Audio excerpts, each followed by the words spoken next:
Fala pessoal, começando aqui mais um ToroCast muito especial. Estou aqui com meu amigo Rafael Vinícius, tá vindo aqui e a gente vai falar sobre MMA, um cara que tem muita experiência em MMA, no kickbox, Sim. no Muay Thai e foi treinador da seleção brasileira, né? Especializou no treinamento com as meninas também lá na seleção de Bahrein também, né? Teve muito sucesso por lá, né? Foi treinador da Nova União, né? Da RFT também, né? Grandes equipes. A gente vai falar muito sobre luta, MMA, analisar algumas análises aí, que eu vou aproveitar a experiência dele aí e perguntar algumas coisas. Rafael, como é que foi, cara? Como é que você começou, né? A sua história foi no boxe, no kickbox, no Muay Thai? Qual luta de trocação que começou a sua... Então, galera, primeiramente prazer estar aqui com o Rogério, um cara que eu sempre admirei junto com o irmão dele. São caras que fazem bem pro esporte, né? Que sempre... Hoje a gente está numa era moderna, que o pessoal hoje faz o trash talk, essas coisas todas, mas você e teu irmão, grandes lutadores como Pedro Rizzo, Murilo Bustamante, sempre pregaram o respeito, né? Lutava sério, né? Seriedade, respeito, respeitar o adversário e sempre dar o bom show. Então, esses são os exemplos que eu sinto falta hoje. Mas respondendo a sua pergunta, eu comecei com 9 anos de idade no Karatê. 9 anos, que 9 anos de idade no começou Karatê. novo, né? Aí via os filmes do Karate Kid, queria fazer Karatê, procurei Karatê. Achei Karatê numa academia perto da minha casa e era uma Você tá professora... mais ou menos quantos anos, né, velho? Tô 44. 44. Aí naquela época o Karate Kid passava, né? Passava, cara. Uma época... Era a década ali de 80, finalzinho da década de 80. E a professora estava grávida e quando ela ganhou o neném, parou de dar aula. E aí eu acompanhei o meu irmão, que já era lutador de Muay Thai, meu irmão mais velho. Ele treinava com o Narani no Largo do Machado, o Ayrton Narani. Narani, professor Narani. E aí eu acompanhava meu irmão, era muito pequenininho ali. Meu irmão ficou um bom tempo no Muay Thai, mas a passagem de ônibus para ir pro Largo do Machado e voltar, a gente não tinha. E aí o meu irmão foi treinar perto de casa o kickbox, que na época era chamado de full contact. Full contact, Full contact. E aí eu comecei ali com meu irmão e ficamos ali no kickbox, que era chamado de full contact, com até um velho conhecido seu, Cláudio Nano, que dava aula pra gente lá. E aí... Gente boa, Nano me dava aula quando eu treinava no Della Riva, cara. Exatamente, não, Della Riva, Nossa Senhora de Copacabana, esquina da Santa Clara. E o Dan Della Riva. Lá na Nossa Senhora de Copacabana ali. Perto da Santa Clara. E aí a gente começou e foi embora direto e eu me especializei no kickboxing. Tinha sonho de lutar o K1. Tinha um K1 dos levinhos, pô. O K1 dos leves aí. Tinha um sonho de lutar aquilo ali, lutei vários eventos da CBKB, mas não cheguei... Cheguei a trilhar, mas não tive aquele sucesso para poder ir para lá não, porque realmente o nível estava muito alto. E também era mais difícil aqui no Brasil, você não tinha tanto acesso, né? Hoje em dia talvez está mais fácil, como é que tá? Hoje em dia tem mais possibilidade, né? Dificuldade sempre vai ter, mas tem mais possibilidade. Você consegue achar as pessoas certas que te direcionam, né? Então, hoje em dia, tem muito mais acesso por causa das academias, com os profissionais. Os ex-lutadores de hoje são pessoas que lutaram no passado e que abriram lá aqueles túneis, né? E hoje, a gente tem grandes equipes hoje que conseguem te levar a algum lugar. Naquela época era restrito. Era mais para uma ou duas equipes. Hoje o troço ganha uma proporção que se a pessoa chegar com a pessoa certa ali, treinar com os profissionais sérios, né? A gente consegue ter um sucesso maior. E aí, nessa carreira aí, você chegou a ser campeão brasileiro? Então, o Campeonato Brasileiro foi a minha pedra no sapato. Eu ganhei o Sul-Americano de kickbox. O Sul-Americano, mas o brasileiro eu fui vice. O meu sonho era ser campeão brasileiro. E você conseguiu passar, até foi mais, né? O Sul-Americano eu consegui ganhar, mas o brasileiro sempre acontecia alguma coisa, ou não conseguia fazer a final, ou me machucava, ou perdia. Mas o brasileiro eu bati na trave. Sul-Americano. E foi onde? Foi na Argentina? Não, esse Sul-Americano que eu lutei foi de 2007, foi em São Paulo. Em São Paulo, né? Esse Sul-Americano, e tinha uma gente da pesada lutando lá, hein? Tinha. Marco Rogério Pezão, lutador do UFC, não sei se ele tá no UFC hoje.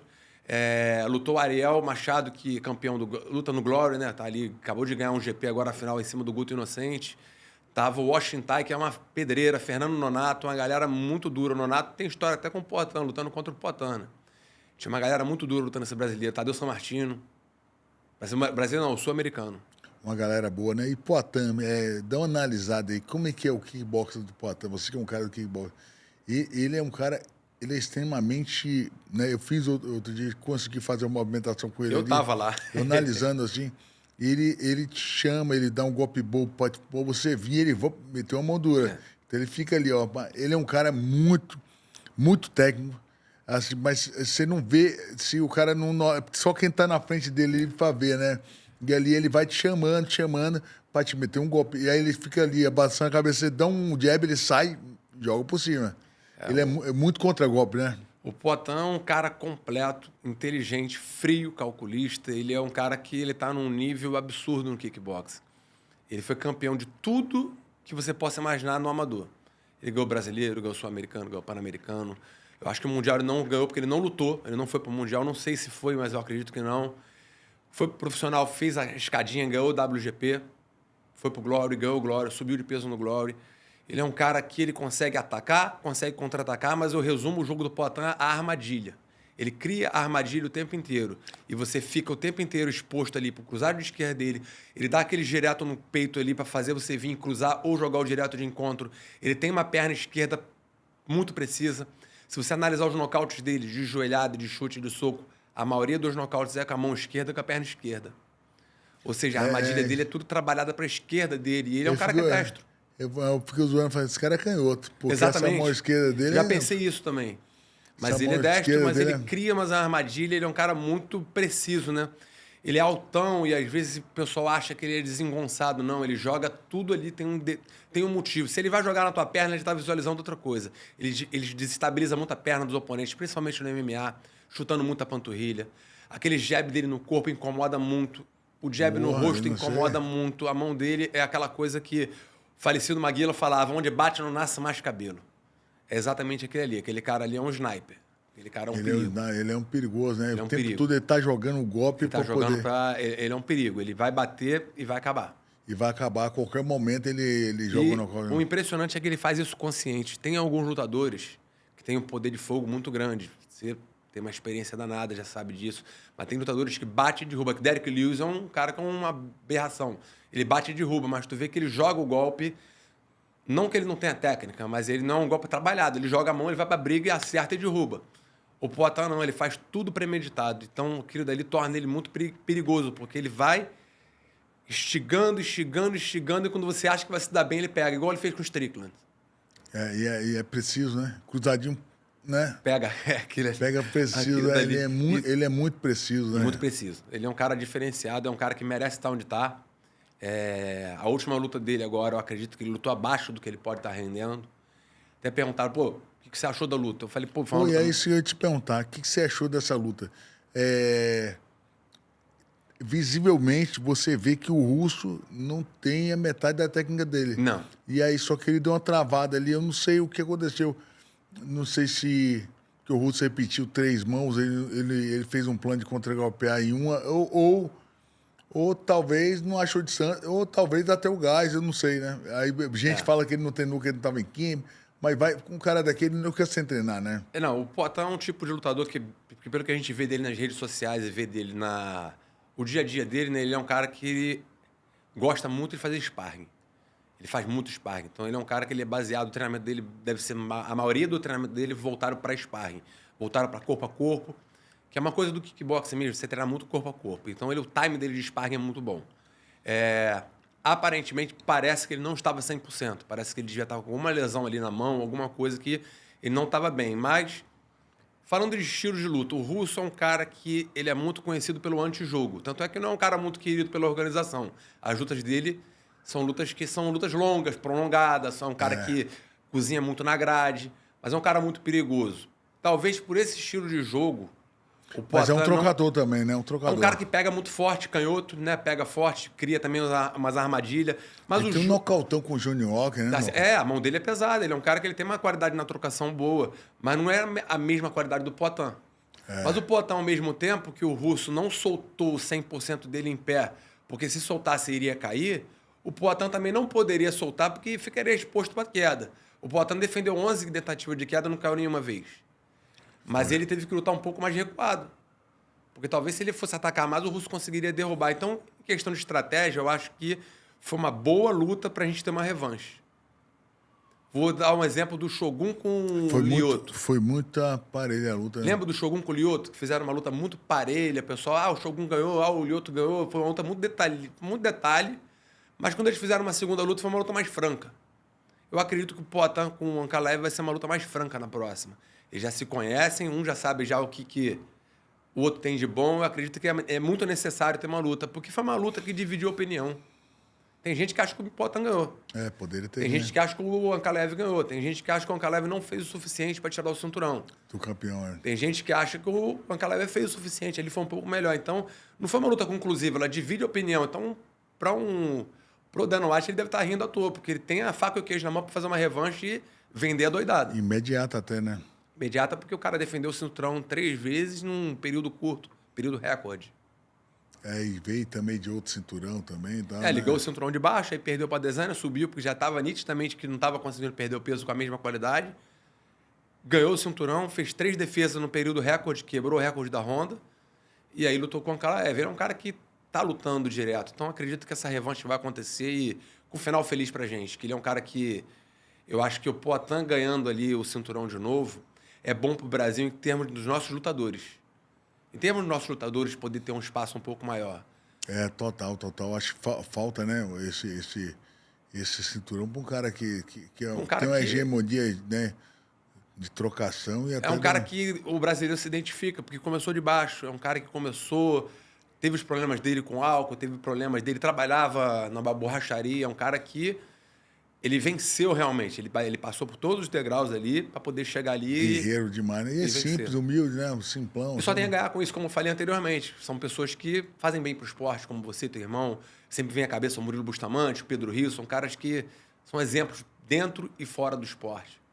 E você se lembra, né, nessa época que você estava competindo kickboxing, lembra desses caras, né? O Poatan já estava competindo, né? O Poatan já estava competindo e era meio que assustador ver o Poatan, porque no campeonato amador, o pessoal de capacete e luva grande, ele já botava o pessoal já em Nárnia.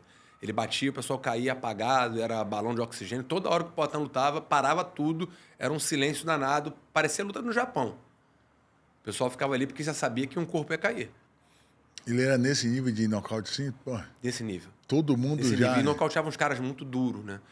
Por exemplo, né, quando o Feijão falou pra mim, o Poatan vai no treino. Falei, vou chamar uma galera. Eu chamei o Nonato e o Clay. Fernando Nonato é um cara que é multicampeão de kickbox. E o Clay Silva, que lutou com o Poatan 3 vezes. Como é que foi Clay lá com ele? O Clay perdeu as 3 pro Poatan. Mas de nocaute ou... Perdeu 2 por nocaute e 1 por pontos. Essa derrota por pontos do Clay pro Poatan foi uma vitória pra gente. Porque a gente sabia que do outro lado tinha um cara que era diferente. Era diferente. Era altamente duro, né? Batia e derrubava. Era uma parada diferente. Era assustador. O poder de nocaute dele era assustador. Tanto é que tem um cara que eu tiro o chapéu, que trocou pancada com ele 2 rounds, 5 rounds, foi o César Almeida, que tá no UFC hoje. Cezinha. Cezinha lutou com ele 3 vezes, 3 lutas por ponto, aguentou umas mãos que, pelo amor de Deus. Eu ouvi falar que fez muita guerra com ele, né? Muita guerra com ele. O Cezinha é espetacular e um queixo que deve ter ali, granito, não sei o que tem ali. Né? No final, até o Cezinha provocando ele assim, no final, tá até bonito assim, né? Não, foi. Essa acho que foi a última luta deles, foi a disputa de cinturão WGP 84 quilos. Os dois já estavam com mais intimidade ali. Mas aquilo ali faz parte. Ele não foi uma provocação, foi uma coisa tipo, um momento ali, acabou, eles meio que deram um soco ali, mas foi devagar ali, foi um troço ali mais pra...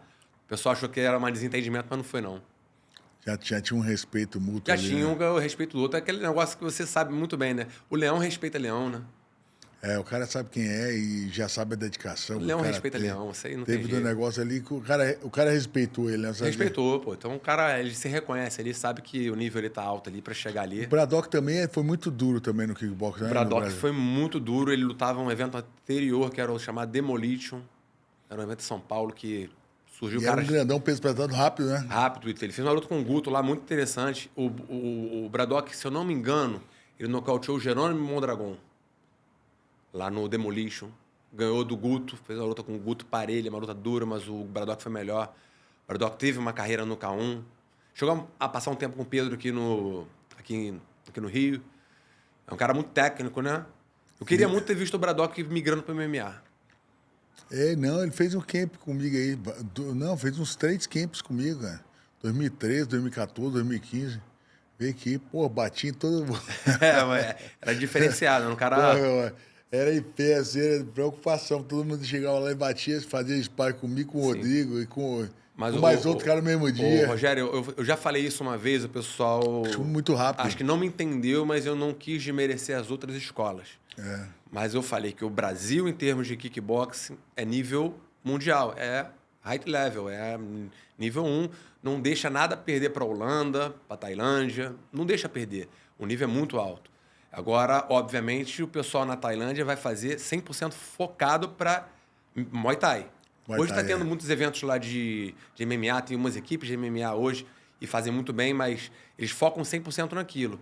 O pessoal do kickbox hoje, ele já entra no kickbox, mas ele já entra com aquele intuito de migrar para MMA. Porque ele sabe que no kickbox não vai ter uma estabilidade financeira. Ele sabe que não vai ser o suficiente, vai ser aquela coisa do amor ao esporte. Na Holanda, o cara consegue ter uma carreira, talvez migrando pro Glory. Tem uma carreira migrando porque tem o Glory, né? Mas não se compara em termos financeiros com o UFC. Não se compara, tem um abismo. O cara do Glory que ganha muito bem, um campeão do Glory, não ganha mais do que um top 10 do UFC. Cara, eu me lembro que o Poatan era campeão do Glory. Se não me engano, duas categorias. Encontrei com ele na Tinogueira.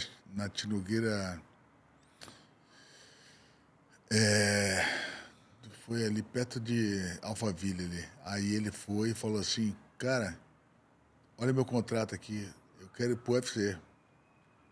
Se não me engano, ele ganhava 100 mil dólares, 80 mil, alguma coisa assim, já ganhava uma grana. E aí ele falou, não, mas eu quero sair, como é que faz? É assim mesmo. Sim.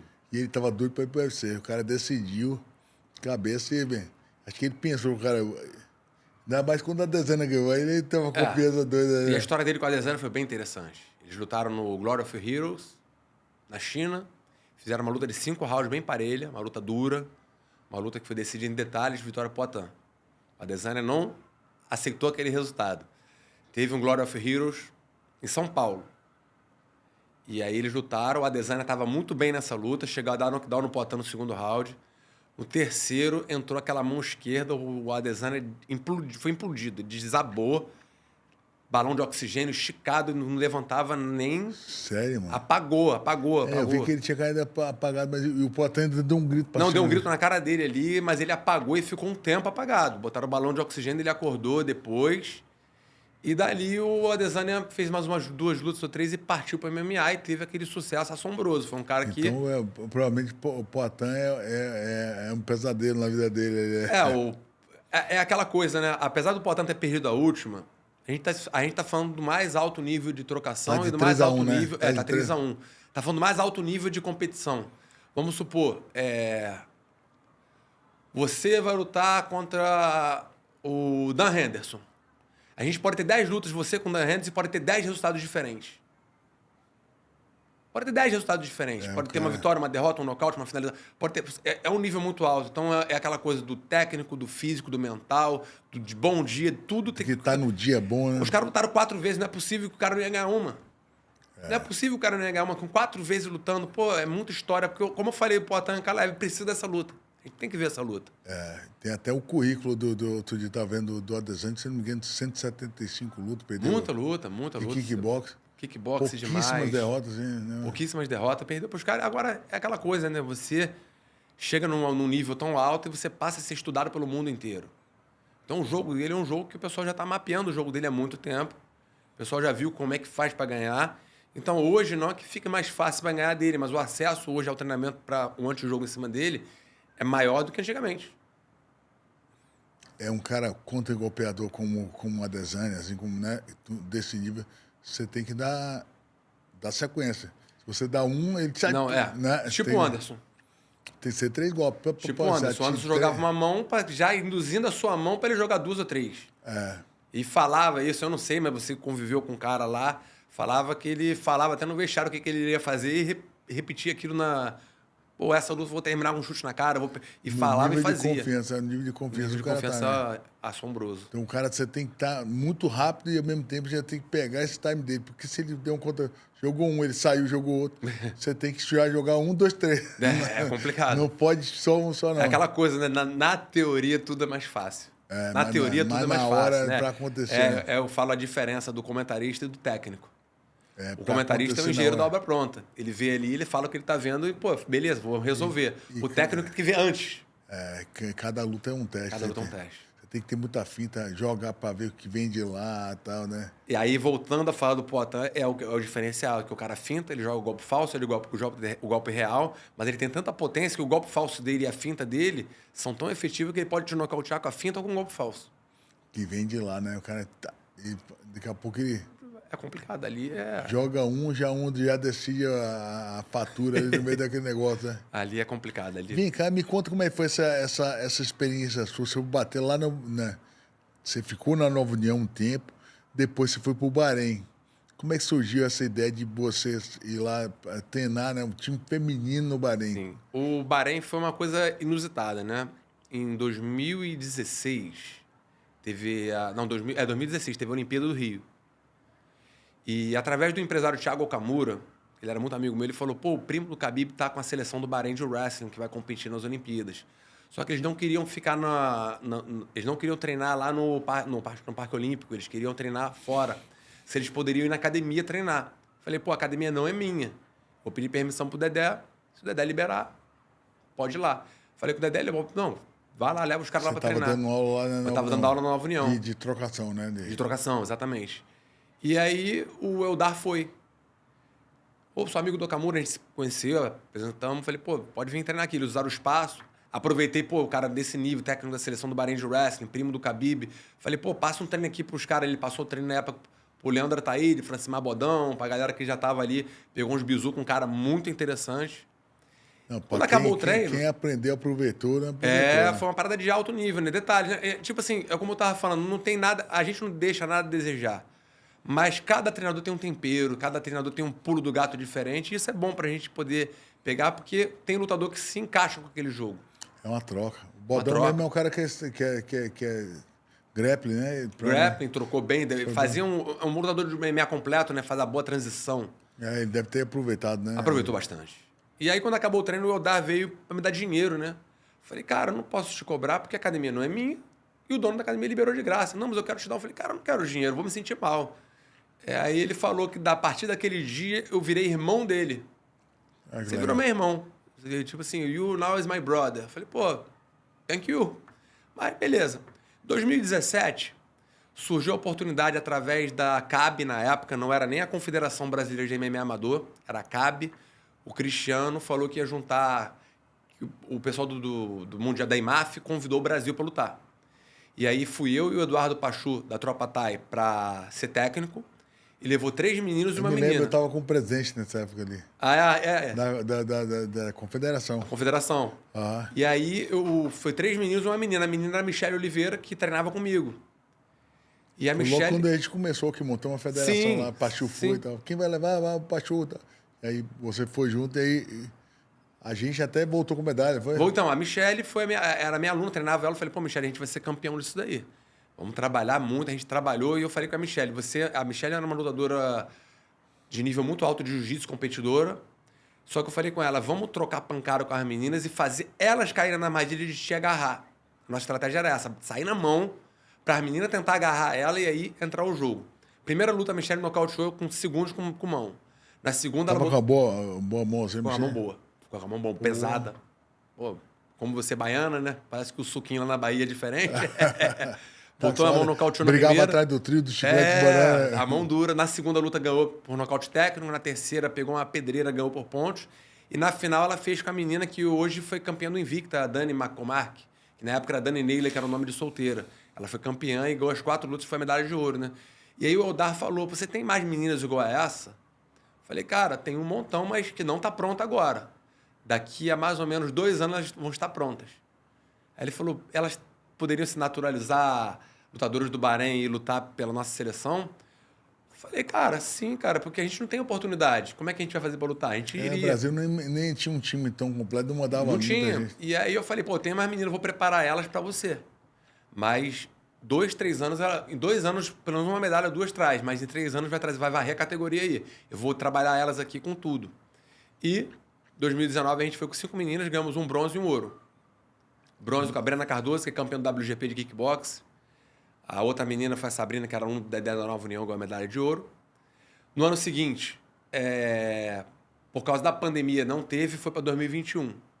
Aí, 2021, ganhamos o ouro com a Iesa, com a Beatriz, com a Sabrina, prata com a Rayane. No outro ano, a Iesa foi e ganhou ouro também. A Sabrina ganhou o tri, foi a primeira mulher a ser tricampeã mundial. Mundial, velho. Então, mundial fizeram uma história muito grande. E, além disso, elas ganharam europeu da IMAF, asiático da IMAF, Supercopa, mundiais. Então, elas fizeram uma base muito boa no amador. Através de um... Talvez se eu cobrasse, aceitasse o dinheiro que o Eldar me deu naquela época na Olimpíada, eu poderia fechar essa porta. Claro, claro. Foi uma coisa que foi natural, porque, pô, eu não vou comprar uma coisa que não é minha. Eu não fiz nada, só abri, o cara abriu. Abriu as portas e o cara... Então foi uma coisa bem interessante. Foi uma grande amizade que surgiu, amigo dele. Até hoje, se eu ligar para ele me atende, a gente troca altas ideias. E é um cara que tá fazendo um trabalho muito grande lá com o Sheik, né? E o time do Bahrein era uma potência porque o pessoal do Daguestão lutavam lá. Ah, lutava na Daguestão? Lutava pelo... Todo mundo do Daguestão era campeão usando a bandeira do Bahrein, mas não era o pessoal que nasceu no Bahrein. Era o pessoal do Daguestão da equipe do Khabib. Naturalizaram e ganharam as medalhas de ouro. Tanto é que ouro. hoje a IMAF proibiu a naturalização, a não ser se a pessoa vive no país. E ir lá, ganhar o passaporte, porque todas elas ganharam o passaporte, mas não levaram o passaporte ficou lá. Porque não vivia lá, né? Não vivia lá, só usaram o passaporte para usar para se inscrever e depois o passaporte ficava com o pessoal do Bahrein. Tem muita gente, né? Eu lembro o Ketab, que dava aula aqui, naturalizou canadense. Sim. Falou pra gente. Ele trouxe um outro também que era da seleção russa de wrestling e não conseguiu vaga lá como primeiro lugar e foi para a Inglaterra, representar a Inglaterra no wrestling. Então tem muita... Sim. A luta tem isso, né? A pessoa se naturaliza para outro país para poder, às vezes, não ter a vaga. A gente não pode nem condenar isso porque é uma questão de oportunidade, né? Às vezes o cara só tem aquela oportunidade. As meninas tinham aquela oportunidade. Onde é que elas iriam lutar um circuito desse nível? Indo para Tajiquistão, Sérvia, Rússia, Bahrein, Abu Dhabi, né? Pagando passagem, pagando alimentação, pagando hospedagem e dando bonificação. Elas ganharam bonificação. As campeãs, mais ou menos traduzindo, fazendo a cotação do Bahrein Dinar, que é o BD, para o real, a medalha de ouro era R$120 mil. Caraca, que legal, cara. Que legal, hein? Bolsas que, às vezes, num evento grande não vai ter. Você não consegue, cara. Não vai conseguir. Evento, às vezes, grande, não gigante. Você lutar um amador e ganhar R$120 mil. R$120 mil. Ganhando. A prata era uma coisa mais ou menos de 50 mil e o bronze coisa mais ou menos de quase R$30 mil. Caramba, que legal, cara. Você vê, né? É muito difícil ver isso no esporte amador. Né? E o treinamento era no castelo do Sheik Khaled, né? O Sheik Khaled montou uma estrutura dentro do castelo dele. A gente chegava de manhã cedo lá, tinha um Starbucks que ele montou dentro do castelo, que a gente tomava o Starbucks, ia lá, treinava, a van levava a gente, deixava a gente no alojamento, o alojamento tinha tudo. Era um resort o alojamento. Você ficou quanto tempo lá? Eu fiquei 2 meses. Ficou lá, 2 meses. E aí, na época do Mundial, né? Na época do Mundial do 19, aí 20 não teve, 21, quando eu fui pro Mundial, eu fiquei preso por causa do Covid, meu teste deu positivo. Fiquei na Turquia preso uma semana, saí da Turquia, fui pro Bahrein, deu positivo de novo. Deu negativo, quando eu saí, deu positivo no Bahrein. Aí fiquei preso direto, fui viajar pra ficar de quarentena. Aí não fui pra Abu Dhabi. Você não foi? Foi em Abu Dhabi. Foi em Abu Dhabi. Teu irmão tava lá, na seleção brasileira. Que aí as meninas se chocaram, se pegaram. Quando logo a gente lançou esse projeto, junto com o Carlão Barreto. Sim, sim. Né? Que é um projetaço e tem que ter, né? Eu acho que hoje.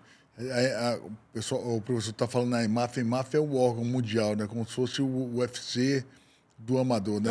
O cara é a organização mundial que organiza a Copa do Mundo, né? Os eventos. E todo mundo que tem que federar, né? O Brasil, a equipe brasileira que está federada em IMAF. Inclusive, a IMAF recebe o patrocínio do UFC. Tem o nome do UFC no tablado da IMAF, tem lá. O UFC, ele apoia também. Ele apoia a IMAF. Ele sabe que está mandando o atleta para ele. Que vai no final. E aí a gente viu, né? Se não me engano, eu vi esse 2014, 2015, lá em Vegas, aquele campeonato, eu vi esse alto nível, cara. Eu acho que esse foi que a Amanda Ribas ganhou. Pô, lá em Amanda Ribas foi campeã, acho que foi a primeira brasileira campeã. Assim, alto nível, os meninos, alto nível de wrestling, de trocação, lutando no campeonato mundial. Eu falei, pô, realmente, os caras são... muita gente boa dali, inclusive aquele menino que o Dan White mandou embora agora, o Mohamed Mokaev.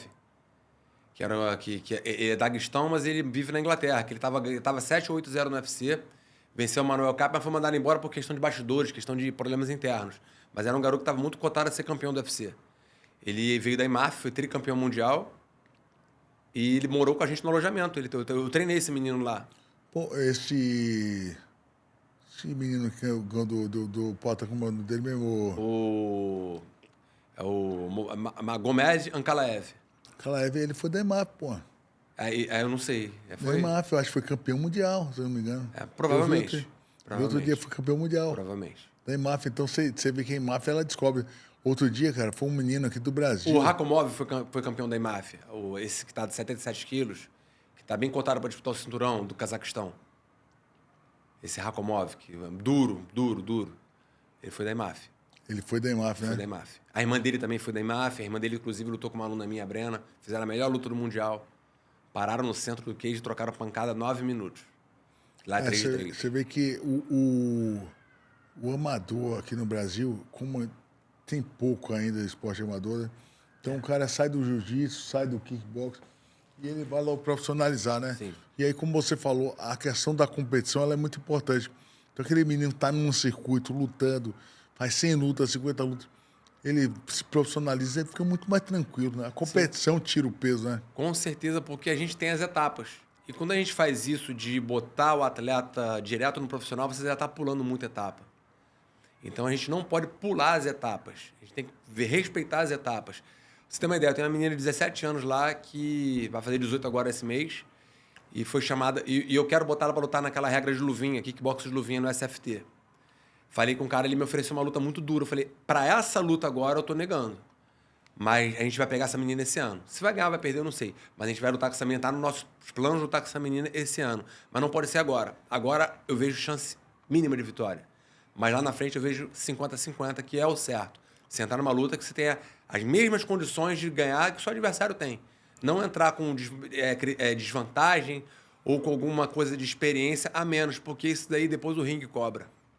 O ringue, o cage cobra, vai cobrar você.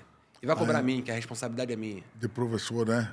Lógico, a vida do atleta está na minha mão. Você tem que preparar e deixar o cara para lutar no nível que ele tá no nível. Exatamente, né? Porque eu até falei com o Feijão, falo isso com o Cromado na academia, falo com as próprias meninas. A minha função como treinador é treinar da melhor forma e proteger aquele atleta.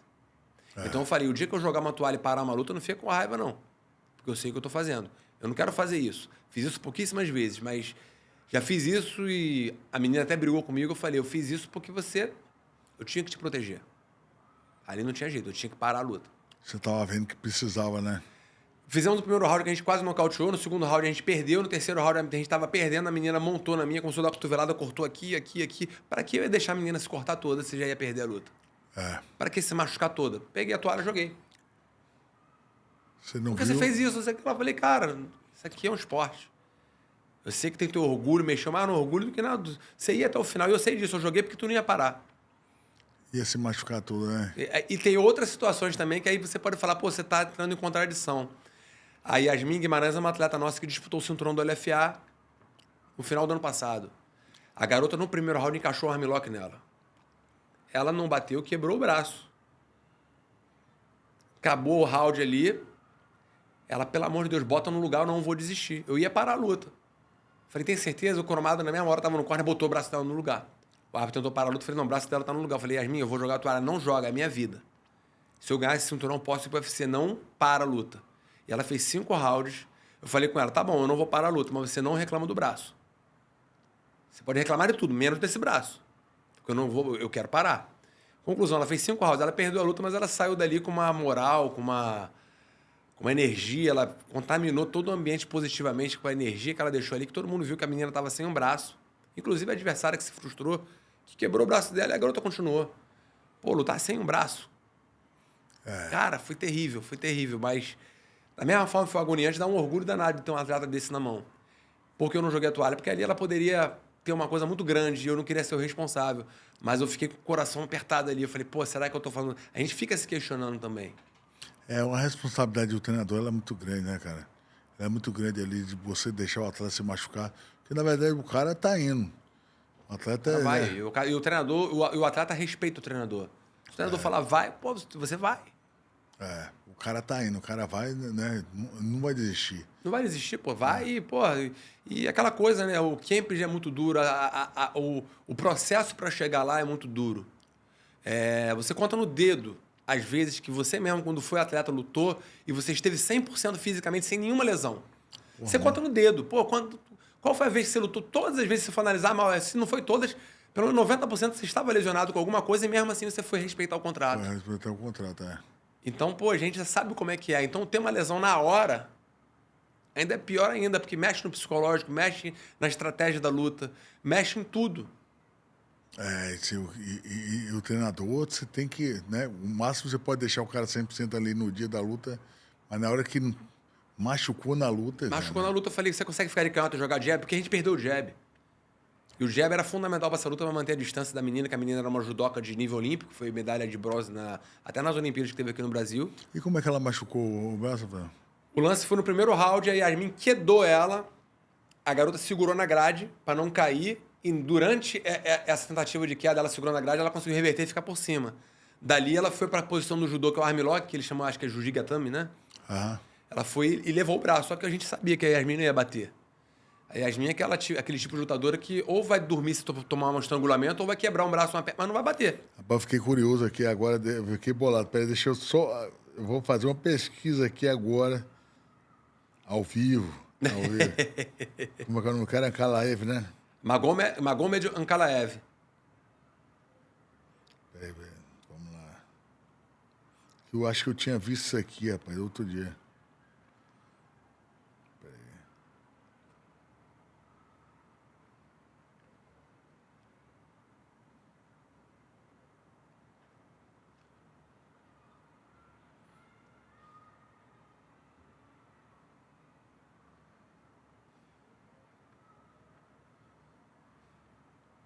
Ankalaev, né? É Ankalaev.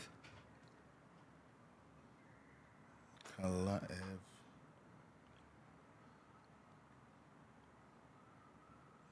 Campeão em MAF, vamos lá. Eu acho que no Tapology deve ter, porque no Tapology fica o registro amador e profissional. E a IMAF, imediatamente quando acabam os eventos da IMAF, eles já jogam no Tapology. Que eu não estou conseguindo ver, não, mas ele foi da IMAB. Provavelmente. Tá. O pessoal do Daguestão todos fazem esse processo. Por isso que eu falo, eles fazem as etapas, eles não pulam as etapas. Ele não pode... mas assim... É difícil o cara, né? Conseguir fazer os dois, né? Ser campeão da IMAF e você conseguir ser campeão mundial, né? Profissional, né? Você vai ter que zerar o game 2 vezes, né? Você vai ter que zerar o amador e depois zerar o profissional. Então, é aquela coisa, né? O percurso para você chegar lá, acontece muita coisa. Num treinamento acontece muita coisa. Às vezes, uma lesão atrapalha muito, uma recuperação... Uma lesão mal recuperada é a pior coisa que pode acontecer com um atleta. Você vai começar a lesionar várias vezes no mesmo lugar. Outro dia eu fui na França, na Alemanha, ver a luta do aluno do Pellegrino, né? Ele foi lá, levou um menino lá, o menino acho que tinha 7-1, menino bom de jiu-jitsu pra caramba. Ele chegou lá e foi lutar com um cara, que o cara também tinha um cartão muito parecido com ele, mas tinha 8-0. Aí chegou lá, que ele não fez nada com o cara. Conseguiu botar pra baixo, na trocação tomou um atraso, puxou pra guarda, tomou ele nocaute. Aí eu olhei e falei, que cara bom. Aí quando foi olhar, o moleque já tinha 45 lutas de amador. De amador, Já tinha sido campeão mundial. O cara era... O pessoal hoje pesquisa tudo isso. Eu tenho uma lutadora na academia que ela tem 5-0 no amador. O cara olhou 8-0 e falou, exatamente o cartão é parecido. Eu falei, cara, o cara é... Tem uma menina lá que é 5-0 no amador, a Iesa Bertozzi. Ela vai lutar no LFA de Cuiabá. Quando o pessoal vai pesquisar ela, vê o amador, sai da luta, porque ela é 16/1 no amador. Ela é 16-1 no amador e 5-0 no profissional. O 16/1 no amador assusta, porque o pessoal vê lá, bicampeã mundial da IMAF, campeã europeia de MMA da IMAF, campeã asiática da IMAF, campeã da Supercopa da IMAF. Aí o pessoal, tem muita experiência. Aí tira. Ela vai lutar agora com uma menina que tem 22 lutas de MMA. Ela tem 5, a garota tem 22. Porque foi que aceitou lutar. Foi a que aceitou lutar com ela? É isso mesmo. Caramba, você vê que diferença, né, cara? Faz uma diferença muito grande. Até, você tem a mesma experiência que ela, só que você lutou amador e depois foi pro pro. E ela só lutou pro. A garota não lutou amador. E explica pra galera aí qual a diferença de regra, assim, que você acha que diferencia o amador profissional? Basicamente muito parecida, né? Mas, assim, qual o tipo de coisa que, assim, geralmente amador, ele protege um pouco mais, mas qual as regras de proteção ali? A principal regra, por exemplo, tem na IMAF, que é o símbolo do amador. Ao invés de round de 5 minutos, os rounds são de 3. Então são 3 de 3 ao invés de ser 3 de 5. Você não pode dar joelhada no rosto, a joelhada do peito para baixo. Então, se você der uma joelhada e pegar no rosto, você está assumindo o risco de ser desclassificado. E se a pessoa entrar em queda, assim? Você está assumindo o risco. Se pegar no rosto é ilegal. Cotovelada é banido, não pode ter cotovelada no amador. Nem no chão, nem em pé, né? Nem no chão, nem em pé. Não cotovelada em hipótese alguma. Você luta com a hash guard, tem que lutar com a hash guard. E na Europa, nos eventos amadores da Europa, você não precisa usar caneleira. Você pode lutar sem caneleira. O que vai caracterizar o amador é o tempo. Tempo de luta, 3 rounds, 3 minutos. Então tem eventos amadores, por exemplo, que o pessoal luta sem caneleira. É profissional, não, é amador. 3 de 3 caracteriza amador. Mas a IMAF implementa essa regra, caneleira, luva, porque você luta torneio na IMAF. Então você vai lutar normalmente numa segunda, terça, quarta, quinta, faz a final. Então de 4 a 5 lutas. Você tá lutando todo dia praticamente, né? Todo dia. Vou interromper um pouquinho aqui para servir aqui o nosso Minotauro de pra você vai tomar isso aqui da latinha. Aqui. Vamos lá, vamos. Zero açúcar, professor. Zero açúcar é melhor ainda. Zero açúcar, vamos estar na dieta. Bonito na dieta aqui. Tem que ficar na dieta, porque, pô, a gente vai ficando mais velho, né, cara? Pra tirar um quilinho sofre tanto. Pra tirar 1 quilo, né? Sofre. Curtiu o Minotauro aí? Pô, bom, hein? É gostoso, né? O sabor, né? Bom. Tem investido bastante nessa questão dos sabores aí. Estamos com frutas tropicais também e o melancia agora, lançamos melancia. A melancia vai ser bom, hein? Eu quero provar o de melancia. Melancia. Vai estar saindo maçã verde esse ano e coco com limão ainda. Então, só vitória. A família está crescendo. Só vitória, pô. A família está crescendo. E é bom, cara, porque é uma bebida energética, né? Você acorda... Sabe que a gente, em 2008, estava morando nos Estados Unidos. A gente via muito energético pro cara usar só lá na balada, né? O cara tomava, misturava. E eu vi o americano, ele saía de manhã, ia no posto de gasolina, abria a latinha energética e saia para trabalhar. Saía para treinar, saía para academia. Eu falei, pô, aqui é diferente. Ele usa energético para poder realmente ter a cafeína e se estimular, né? Eu morei 3 meses em Vegas, Rogério, quando eu participei do TUF. Uhum. Eu era assistente da Cláudia Gadelha. E lá tinha uma geladeira. Eu posso usar. Pode falar o nome da marca? Não? Pode falar. Então, tinha uma geladeira da Monster lá. Tinha. E era para os atletas tomavam à vontade. Era regado ali pra gente. Pra gente poder tomar ali o energético. Então, era pro atleta mesmo ele tomar. Então, não era uma coisa de balada, era uma coisa pra atleta. Pra atleta. Completamente associada pros atletas. Pro dia a dia, né? O estilo. Eu tomava os meus ali porque eu tinha que ficar puxando manopla o dia todo. Eu vi aquilo ali, cara. Cara, não é possível. Aqui no Brasil, o cara toma energia só embalada. Eu falei, cara, vamos trazer esse negócio pra cá. Quando foi em 2010, a gente começou a ideia de lançar a marca. A gente estava em outra marca, na época era TNT. Saímos TNT, lançamos. E em 2015 a gente já estava liderando no mercado dessa garrafa PET aqui já. Porque a garrafa PET é uma coisa que acho que é inovadora, porque eu só vejo a de vocês, eu não vejo outras marcas que tem uma PET. A gente saiu e a gente pega... que o cara quer tomar numa festa, quer tomar em casa. Então, às vezes, né? O cara já compra logo a PET, Sim, que aí já tem a dose de cavalo. E ele toma uma dessas. Mas tão lógico, o cara não vai tomar uma dessas não, de beer, né? Ele toma numa festa, ele abre isso aí, e aí divide com um bocado de gente. E o negócio foi sucesso, cara. E aí a gente começou em 2012 nesse projeto e tá até hoje. Mas é bom. 13 Esse aqui anos. eu recomendo, muito bom. E até melhorou, né? A gente até melhorou o negócio da bebida. Ela é diferente, deu uma melhorada na fórmula e tá com mais estimulante, tá com mais vitaminas, taurina, cafeína, né? A bebida realmente estimulante. Que às vezes o cara faz o energético, é só o gosto de energético. Sim. Né? Você vai olhar a tabela nutricional atrás. Não, já tá tudo ali já. Metade dessa aqui, o cara não dá aquele estímulo. Professor, e como é que foi lá na Nova União, né? Você treinar com os caras como José Aldo. Me conta aí como é que era o clima lá de treinar, quando tinha uma luta dura, assim, do Aldo, do cara. A academia fica, né, muito em função, né, de um campeão, né? Sim, Quando você tem um sim. cara do tipo do Aldo. E o cara que foi campeão absoluto aí, quantos anos? 9 anos, Acho que 8 ele ficou anos? 7 anos com o cinturão do UFC e ele já tinha herdado o cinturão do UFC porque ele era campeão do WSC. Então ele WSC, já né? emendou o reinado e foi o campeão mais longo da divisão, né? Ficou 7 anos detendo o título. Da divisão até 65, Até né? 65, 700, né? Tem a tolerância da 66 e 200, que eles chamam de pounds, né? 145, e quando não é título é 146 pounds. E aí me conta como é que era nos camps ali, os sparring e tal. Então, ali, nessa época, foi uma época que a academia era muito cheia, né? E o Aldo, ele virou um símbolo, né? Então, todo mundo queria lá para ser o próximo Aldo, queria ter também uma chance. Então, teve diversos lutadores na equipe na época que pertenciam ao UFC. Me lembro de muitos ali que a academia, eu acho que era...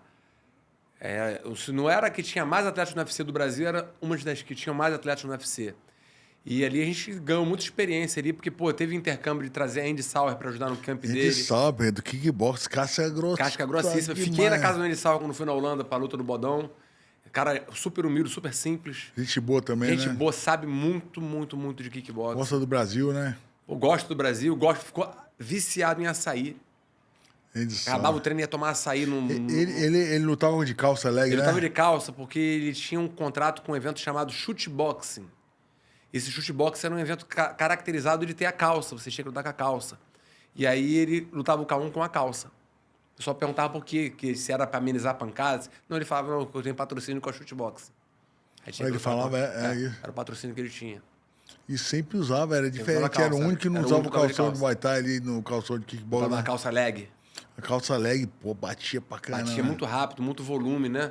Fez muitas lutas boas contra o Petrozia, contra o Boacal, Albert Kraus, contra esses caras que eram... Pô, pegou uma época, né? O época ali Jora, de- né? Boacal, Albert Kraus. Albert Albert Kraus, Kraus cara. era um holandês, né? Era um alemão naturalizado holandês.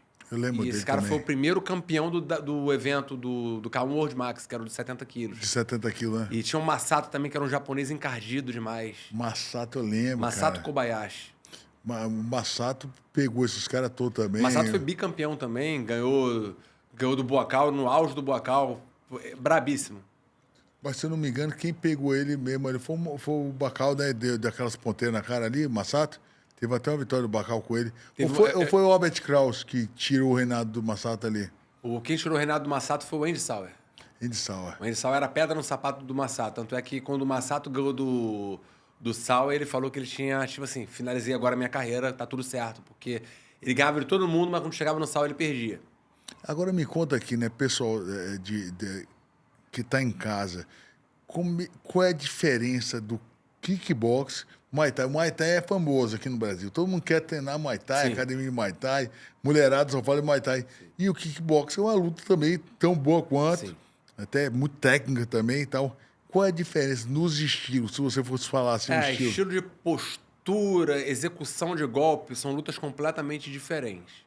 O Muay Thai é uma luta que você joga... É claro que tem os estilos, tem o Muay Thai, tem o Muay Mat, tem o Muay Fiman, mas caracterizado, você vai lutar mais plantado, usando mais os bloqueios para não receber Muay golpe Thai, né? limpo. Então a postura conta muito. Eles falam que o sistema de pontuação é como se fosse uma corrida. E quem termina melhor a corrida na frente vai ganhar. No kickbox, ele é o boxe inglês com o chute. Por isso que o nome é kickboxing. Você vai trabalhar a mesma variação do boxe, tendo os ângulos de chutar. Você vai pendular menos para não expor a cabeça, mas você não tem cotovelo. Então, o sistema de pontuação é igual ao boxe. A gente já está com 10-10 e quem se sobressair, 10-9. Acredito que no Muay Thai também, mas a questão da postura do Muay Thai é diferente. Como você contabiliza o ponto é diferente. Então, postura, execução de golpe, regra, é completamente diferente. Tem lutadores que conseguem transitar bem entre as duas regras. Poucos, mas conseguem transitar bem. Mas é diferente demais. Quando eu participei de alguns campeonatos de Muay Thai, eu senti muita regra. Eu no kickbox não sentia muita vontade. Você não fica flutuando muito, né? Entrando e saindo. Tem que ficar mais É plantado. porque né? você vai bater, vai sair, dá 3, 4 golpes, 5 golpes no cara, o cara bloqueou, te deu no chutão, na visão do árbitro, ele tá mais efetivo que você. Se ele não balançar, né, ele fica Tá plantado. firme, ele bloqueou teu golpe, pá, pá, pá. Então não é volume, é qualidade e efetividade. É realmente a contundência, é machucar o adversário. Então a regra é completamente diferente. E conta muito o chute, né? Chute, ele chuta muito no corpo, chuta muito no braço, Chuta chuta muito. menos perna, porque aqui no corpo realmente incomoda mais e chama mais atenção. Então é completamente diferente. Agora, teve uma época que o pessoal do kickboxing vendia muito. Ah, vou dar aula de Muay Thai, mas não era Muay Thai. Era a questão de mercado, né? Não é o certo a se fazer. Eu sempre falava, pô, cara, tu é do kickbox, defende a nossa bandeira, pô. Não é Muay Thai. Quem é do Muay Thai é o fulano de tal. Você, pô, quer ser Muay Thai, beleza, mas entenda da arte para vender a arte certa. É a mesma coisa de um cara que é faixa preta de judô falar que ele vai dar aula de jiu-jitsu. É completamente diferente. Judô é uma coisa, jiu-jitsu é outra. O cara pode até ter mais facilidade de aprender o jiu-jitsu por ser preto de judô ou vice-versa. Um cara do kickbox vai treinar Muay Thai, ele vai ter mais facilidade de aprender do que um leigo. E vice-versa, do Muay Thai vai aprender kickbox também. Mas são lutas diferentes, são tudo diferente. Pra galera saber de casa, o pessoal lá na Holanda é kickbox, né? Ali a O maioria. pessoal né? na Holanda é mais... Tem muito Muay Thai na Holanda também. Mas o que comanda lá é o kickbox. A maioria, né? A maioria. Dos Porque os eventos campeões. lá são eventos de kickbox, que eles chamam da regra de K1. O K1 é um estilo que pertence ao kickbox. Mas o K1, na verdade, quando ele surgiu, né? Os japoneses criaram o K1 porque eles falavam, qual é o K1? Qual é o K1? É o karatê, é o kickbox, é o kung fu? Qual que seria a número 1? Aí fizeram uma regra unificada para que todos pudessem lutar. E aí o Então, pessoal você da tinha Holanda... o cara do Karatê, que é o Francisco Filho. Francisco do Filho, Glauber. Everton Teixeira também, O o Glauber. Glauber. Esses caras todos fizeram sucesso no K1. Que lutavam bem, né? Estavam Se lá adaptaram. muito bem, se adaptaram. E, pô, os caras do Karatê Kyokushin, né, que é um karatê brabíssimo. E aí você tinha também o cara do Muay Thai. O cara do Muay Thai. Tailandês. Só que os tailandeses, Rogério, eles, pela questão da conjuntura física deles, é difícil você achar um tailandês pesado. É pequeno. Eles são pequenos. Tanto é que, pô, os caras foram pro K1, os leves, o Boakal. E tinha tailandeses que eram tão bravos que eles lutavam o K1 com os pesados, o Kao Klai e KR Gnosig. Ele tinha mais ou menos 80 quilos. Ele chegou a nocautear o Mighty Mo, lutou contra o Hongman Choi, lutou com o Sammy Shield. E perdeu por ponto pros caras, por causa da questão física. O cara era muito levinho. Lutar com aqueles monstros, pô. 80 quilos, né? 80 quilos lutar com o Sammy Shield, já viu, pô? Cara, Sammy Chute é um gigante. É um gigante e foi um cara que revolucionou o K1. Porque a regra do K1 mudaram a regra do K1 por causa do Sammy Shield. Por quê? O Sammy Shield criou um estilo de lutar que ele batia aqueles jab direto e os chip, aquelas ponteiras na barriga. Quando a pessoa entrava no raio de ação dele, ele clinchava e ficava dando joelhada até derrubar. Depois que o Sammy Shield ganhou o segundo GP, o que eles fizeram? Você clincha, dá uma joelhada e separa. Não pode dar mais joelhada dentro do clinch. Era só uma joelhada por clinch. Mesmo assim, o Sammy Shield se adaptou de novo e ganhou mais 2 GPs. Caramba. Eu me lembro, cara. Realmente, quando ele pegava, ele é tão grande, tão Muito forte. grande, preciso, batia duro, a mão pesada. Ele nocauteava a maioria da luta que ele nocauteava com jab. Com jab, O jab dele era uma pedrada. O pessoal tomava e ia pra Nárnia. Era complicado. Ele nocauteava do cara cair duro, com jab É só, duro, né? pô. Nocauteou o Mark Hunt com giratório na barriga, nocauteou o Badahari com jab. Nocauteou o Remy Bojaski, nocauteou geral. Só casca grossa. Cara, e a só os pedra no melhores. sapato dele era o Peter. O Peter Art, Peter Arce era a pedra no sapato dele. Ele tinha uma criptonita ali que era o Peter. o Peter ganhava dele? Fizeram 5 lutas. 3-2 pro Peter. Mas o Peter falou isso, que o Pedro Rios era muito amigo do Peter, uma vez lá na refinaria de Manguinhos. A gente conversando lá, o Peter tava lá, o Peter falou que para ele ganhar do semi-chute, ele tinha que pegar de primeira. Que se ele pegasse o semi-chute na final do GP, ele já estava variado e ele não ganhava. As 2 vezes que ele perdeu pro semi-chute, foi na final que ele passava por guerras antes. Toda vez que ele pegou o semi-chute de primeira, na primeira luta, você e o semi-chute, ele ganhava. As 3 ele ganhou. Caramba, e aí, pra ganhar daquele cara ali no Mas auge, ele se quebrava todo. Ele ganhava do semi-chute e perdia na luta seguinte. Ah, ele falou que ele perdia Não, também? não, ele não falou, ele perdia. Ele ganhou do semi-chute na semifinal e perdeu pro Wolverine na final. O Wolverine foi tava campeão monstro, acima dele. né? Foi campeão acima dele. Esse tu conhece bem, né? Esse aí já... Já foi, já. Só faltou pedir música pra você, né? Já lutou Duas vezes. duas vezes. E era duro pra caramba, meu. O Wolverine tinha um chute, meu, de perna da frente e de esquerda que era forte. O Wolverine, a meu ver, ele se encontrou no peso pesado. Ele queria perder peso, perdia muito peso, ficava muito magro e quando ele tomava as pancadas ele descia. Ele tomou uma tua que ele tomou, ele deu 2 passos pra trás e perdeu as pernas e desceu. Ele tem aquele nocaute retardado ali, né? Efeito retardado. Aquele ali é complicado. E ele tomou uma daquela ali, ele foi, sentiu e desceu. Eu me lembro dessa luta claramente. Que o Wolverine era um cara que... Ele lutou com o Chuck Liddell no Pride, ele tava dando uma surra no Liddell. Tava. Aí o Liddell acertou a mão, ele deu aquele espacinho, as pernas dele falhavam. No peso pesado ele já ficou mais resistente. Mais forte, né? Parou de perder peso, ficou um monstro, né? Aí ele se reinventou como atleta. Ele era muito técnico, né? Muito técnico, muito explosivo, muito né? explosivo, técnico, aquela joelhada dele, aquele chute dele era muito perigoso. Perigoso, chutava muito forte. Né? Mas vou falar que ele era um cara que... Ele era meio antipático. Ele era meio antipático. Eu vi uma situação dele no UFC que eu fiquei ele era marrento. Eu fiquei muito... Caramba, como é que pode o cara fazer isso? Ele tava foi no UFC em Cleveland, eu tava com o Bodão. O Bodão ia lutar contra o Cibi Holloway, que depois de uns anos eu até fiquei nos Estados Unidos trabalhando com ele. O elevador do Cibi caiu no poço. Tava o Cibi, o Faber, o Uriah Faber. Acho que o Pateta tava também. O Cibi, o elevador caiu no poço. Mentira, velho. E aí o Cibi saiu da luta. E qual... No hotel em Cleveland. Caramba. E aí a luta do Bodão machucou o pescoço dele, que ele bateu de mau jeito, machucou, a luta caiu. E aí, nesse evento que a gente tava lá, a luta principal foi do Wolverine contra o Miocic. Aí ele perdeu no Miocic, mas tava ganhando. Ele tava ganhando, deu knockdown no Miocic, tava ganhando, aí o Miocic conseguiu botar ele pra baixo e nocauteou ele no Golden Pound. Foi. Nesse dia, na semana do evento, que a gente fica Era o título do mundo, né? Título do mundo, decisão do título mundial. A gente fica a semana inteira no hotel, você já sabe disso, fica a semana inteira lá, perde peso. Ele chegou na sala dele, ele botou todos os atletas que tinham direito ao corner azul pra fora, porque ele queria treinar sozinho. Mentira. Eu chego lá pra poder treinar, passo pelo corner azul, que a gente era vermelho. Tava a Jéssica Batistaca, o Paraná e o Thiago Okamura. Eu falei, o que vocês estão fazendo aí? Não, que o Wolverine pediu pra gente sair, que ele quer treinar sozinho. Falei, pô, cara, tá doido, cara, o garoto tá no card, faz isso não, cara.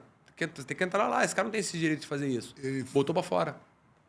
Ele fazia isso? Botou o pessoal pra fora. Eu ouvi falar que ele fazia isso lá na Black Zillions também, que ele pegava o octógono quando ele ia treinar e cobria o octógono. Cobria o octógono pra ninguém filmar e ninguém ver. Pra ninguém filmar, ninguém ver o cara treinar. O nível que ele tava de estrelismo, né? No meio de uma academia que tinha 50 atletas. A poderosidade, não tem necessidade. Um cara com o nível que ele tem, com aonde ele chegou, ele não precisa disso.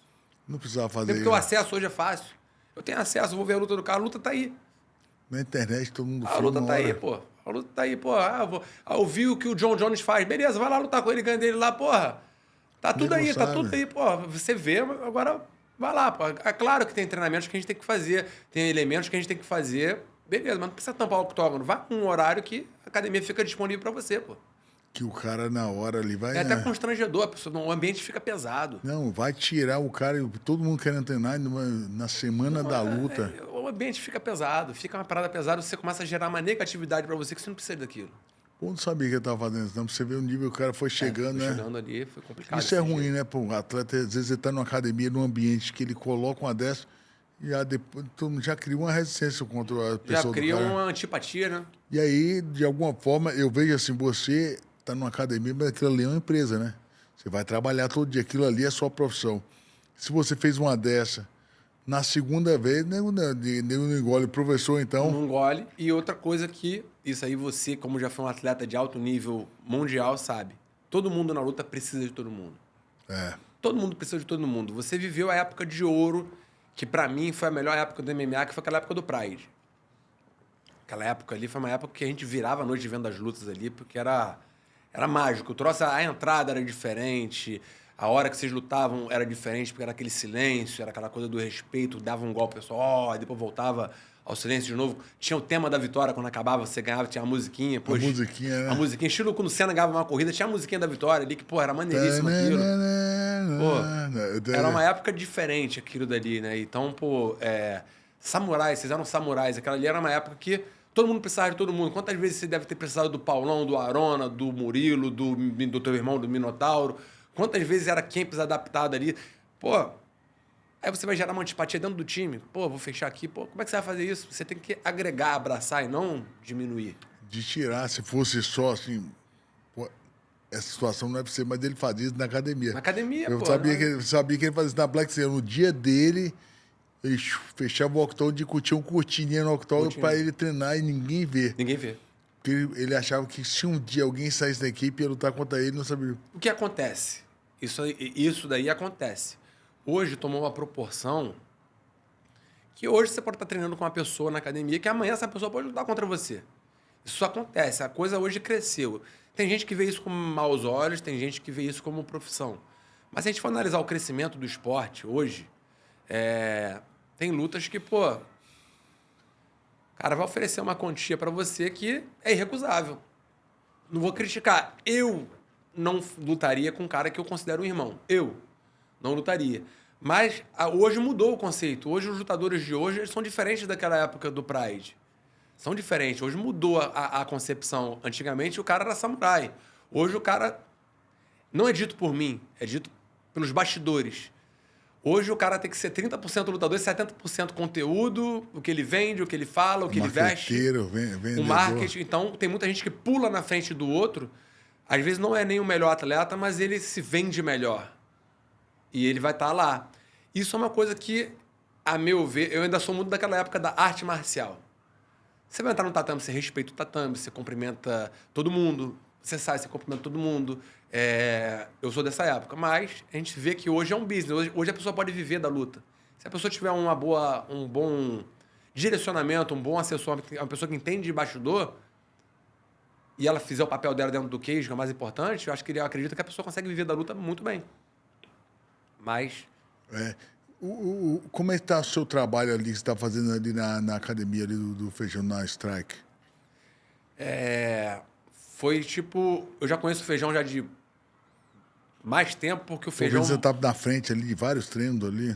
Eu cheguei agora no time, né? Mas eu tinha umas atletas que trabalho hoje com o MMA feminino. O meu foco hoje, o meu objetivo hoje é trabalhar com as meninas. Não tenho interesse em trabalhar montar um time para homens, mas eu sempre me botei à vontade porque eu preciso trabalhar, né? Fazer camp, vamos embora. Fazia camp, manopla, fazer trabalho estratégico, scout, essas coisas eu sempre gostei muito de fazer. De ver luta, assistir e trabalhar. Tanto é que o meu passatempo hoje não é ver luta, porque eu vejo luta e já trabalho. Já começo a analisar, já me deixa mal. Então eu vejo futebol. Ver luta para mim é trabalho. Vou ver trabalho, escrevo, faço ali, monto um plano de jogo que eu acho que é o seguro para a gente poder ter um resultado positivo. Trabalhei com uma menina, botei algumas meninas pro Feijão empresariar. Então a gente sempre teve uma boa relação porque ele empresariava e arrumava lutas no LFA. Teve uma luta que a minha menina lutou com a Janaína Popozinha. Eu acho que essa menina até é empresariada pelo seu irmão. Não sei se ela é ligada com vocês. Ela é lá da Fight Nerds.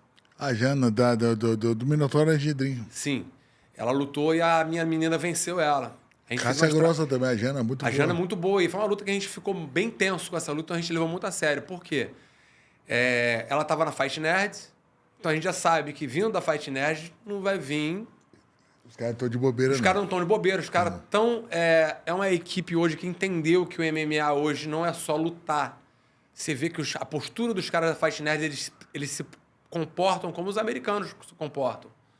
Vendendo, falando, usando aquela coisa da conversa que é muito dos americanos. Eles não usam aquela coisa da humildade. E, digamos assim, não estou falando que eles são humildes, pelo amor de Deus. Estou usando termos que eles fazem o produto vender. Vende luta. Vende. O Jean Silva chegou lá e vendeu a luta com o Bryce Mitchell, que, a luta do Jean Silva com o Bryce Mitchell foi mais comentada do que a luta principal. Porque ele fez uma... E mérito dos caras. Então a gente sabia que seria uma luta muito dura. A gente estudou muito a Jana. E eu falei com a Iesa, né? Falei, olha só, essa luta, ela vai mostrar a que você veio. Porque você vai pegar uma lutadora de uma equipe grande, de caras que estudaram a gente pra caramba, então vai ser um jogo de xadrez. Os caras não estão de bobeira, mas a gente também não tá. E a gente conseguiu ter uma luta muito boa ali. O Feijão me ligou. Rafael, eu queria conversar contigo. Eu pensei que a ligação do Feijão era para falar uma próxima luta da Iesa. Aí ele, você pode ir na academia? Eu falei, posso. Eu tava falando, ele, Rafael, eu queria que você Quanto desse tempo tem, mais ou menos? Foi final de dezembro. Agora. Você queria que você desse aula. Eu falei, por que dar aula? Não, cara. Pô, eu moro lá em Copacabana, aqui no Recreio, como é que eu vou pra aí, cara? Não, eu quero você, eu gostei do que foi falado, você fez os códigos que você criou, que a gente criou um código chamado Verdun na luta, que era fintar uma entrada e jogar o joelho, que foi o que ele pegou o Mark Hunt. Aham. Eu lembro. E ali era pra gente fintar, porque a menina achava que a gente ia entrar. Os caras tentaram decifrar o código. Verdun é cotovelada, mas não era cotovelada, era o joelho. Que cada luta a gente cria um código. E ele falou, pô, gostei do que eu vi, eu queria um cara igual você ali no time. Falei, pô, Feijão, cara, não dá, é muito longe. Pô, por que tu não pega o fulano, não pega o ciclano? Não, eu quero você. Vamos chegar em número. Aí, pô, é aquela coisa, tu conhece o Feijão. Se deixar o Feijão falar, ele vai te levar. Fala bem pra caramba. Falei, porra, cara, então vambora. Conversei. Chegou num número bom ali, que foi bom pra todo mundo. Pô, vai pagar minha passagem, vou chegar aqui. Então bora, vamos. E, pô, tô adorando trabalhar lá no time. É um time que tem um potencial enorme. Pô, tem muito moleque Tem bom o ali, Michael né? PQD, que aquele cara ali é... Pô, lembra você tava... Um dos primeiros vezes que você puxou o treino pra ele. Que chute é esse? Meu Você irmão. até falou, meu irmão, o braço tá doendo, né, mano?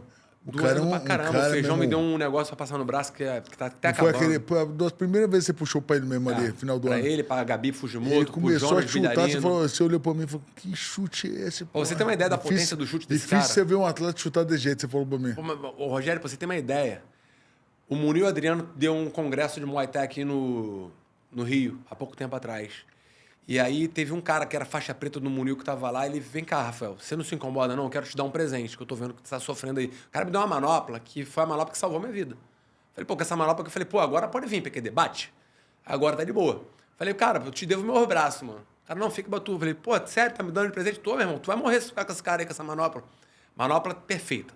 Ali é a manopla do PQD. Você sabe que o cara é forte pra poder. Cara, o cara bate muito. Ele é o Poatan do 7-7. Ele é... Ele é o Poatan do 7-7. Fizeram um treinaço essa semana, você viu o treino dele? Treinaço ali é uma questão de presente e o futuro, né? Não é, cara? Presente Fizeram e um futuro. treinaram. Ele sabe que talvez eu O Até falar... gostou dele ali, né? Cara, Gostou, adorou treinar com ele. Sinistro, mas é aquela coisa. Talvez eu fazer essa comparação, possa estar botando uma pressão no rapaz grande, mas, tipo assim, vocês são funcionários à base de pressão. Claro. Lutador funcionário à base de pressão. Então, se o PQD continuar no caminho que ele está trilhando, com a humildade, é um cara que tem o comportamento que eu adoro de lutador. Ele chega mudo, sai calado, é um cara que fala pouco e mostra com ação e não com palavras. Então, é um cara que... E dá o que o público quer, não Tá com um cartel né, de quantos nocautes, se não me engano? Tá com 7 vitórias por nocaute e 8 lutas. 8 vitórias, 7 nocautes. Sem derrota, né? Sem derrota. Só uma luta por pontos. Uma luta por pontos foi a última que... a gente valoriza demais o adversário dele, que também era um PQD. Que o cara aguentou um castigo. Muita porrada, aguentou o castigo e ofereceu uma luta dura pra ele e era um cara que ninguém acreditava. Então aquele cara ali eu tiro o chapéu, porque aquele cara ganhou o respeito ali da pior forma.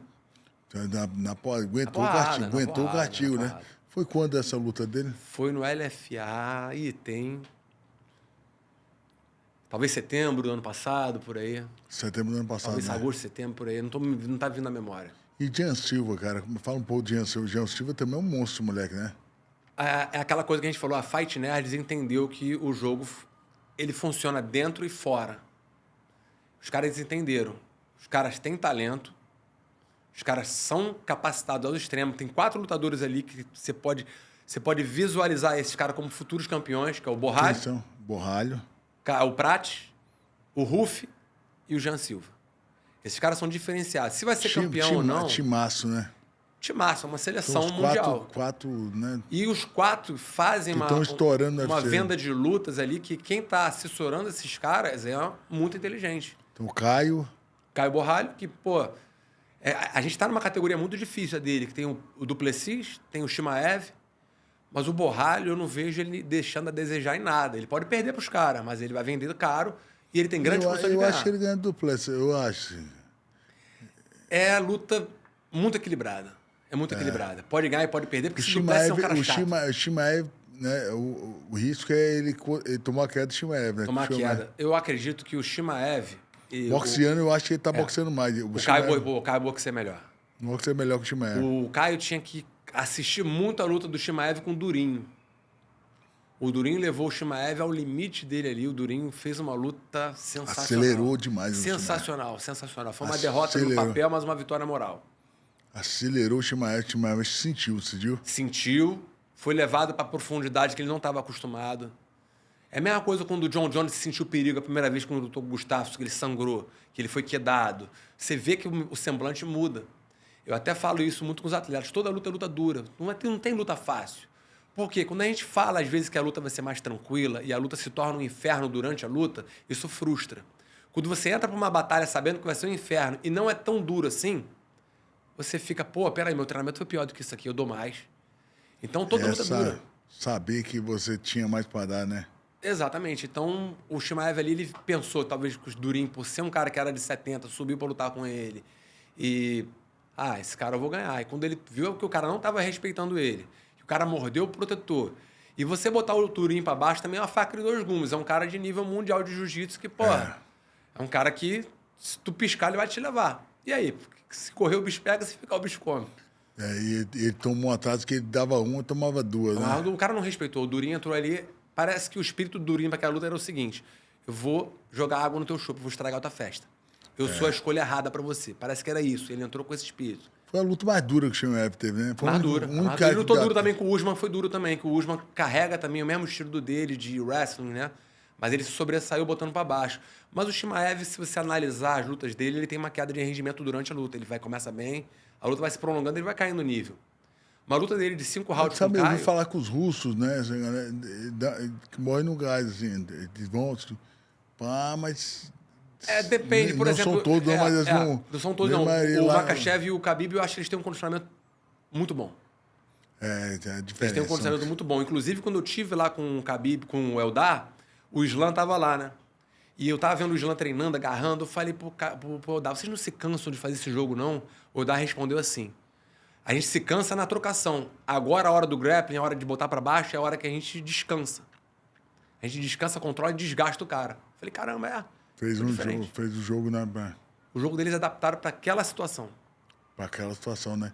E o Ruff? Quem mais tá ali? O Ruff, quem mais? O Ruff, o Carlos Prates, o Borralho e o Jean Silva. Não, e o Ruff? Como? Assim. Cara, esse cara... Ele tem um jogo de ataque e defesa, ele estimula... O nocaute que ele deu ali foi ele é sensacional, ele é completo. O Ruff, eu já estava de olho nele desde a época que ele lutou no Centurion contra o Ronis Torres. O Ronis Torres é um cara que... Eu sou fãzaço dele. É um cara que tem um nível de grappling fantástico, um jiu-jitsu fenomenal. Ele conseguiu anular o Ronis, ele venceu o Ronis de uma forma que impressionou. Porque o Ronis é aquele cara que... Eu fui muito tempo matchmaker do Chotô. Tinha um termo que o pessoal usava, que é muito pesado, eu não vou falar aqui, mas era um termo que o pessoal, quando eu falava, vai lutar com o Ronis, aí o pessoal falava que você lutar com o Ronis era para uma... Você estava sendo convidado para uma festa de P levando C. Não quer. Todo mundo... eu tenho um lutador para lutar. Quem é o oponente? O Ronis. Não. Era todo mundo, ninguém aceitava lutar com o Ronis. Ninguém aceitava. Ninguém aceitava porque era... A vida eu trouxe o Ronis para fazer um camp com a Rashad Evans comigo. Pô, cara, é chato, velho. Chato pra cacete. Bota pra baixo bem demais uma queda. Pô, muito eu ajudei no camp dele quando ele lutou com o Pachu. Muito boa. Fiz sparring pra ele, porque eu era comprido, alto também. E aí eu dava uma pancada, ele me botava pra baixo e me finalizava na americana. Aí ele me pegou na segunda e falei, cara, tu machucou meu ombro, me pega mais esse braço. Não, ele, não, tudo bem, Rafa. Aí pegava esse braço e falei, pô, cara, chega de pegar o braço, me aproveita. Difícil, né? Me aproveita em pé, cara. Me aproveita em pé, para de botar pra baixo, me aproveita em pé. Mas o bicho era um monstro. E tem uma mão pesadíssima. Mão pesada também, né? Sabia que eu tinha um sonho de ver uma luta? Eu queria ver muito o Ronis contra o Tibau. Porque era o mesmo jogo, eu queria ver o que ia acontecer ali.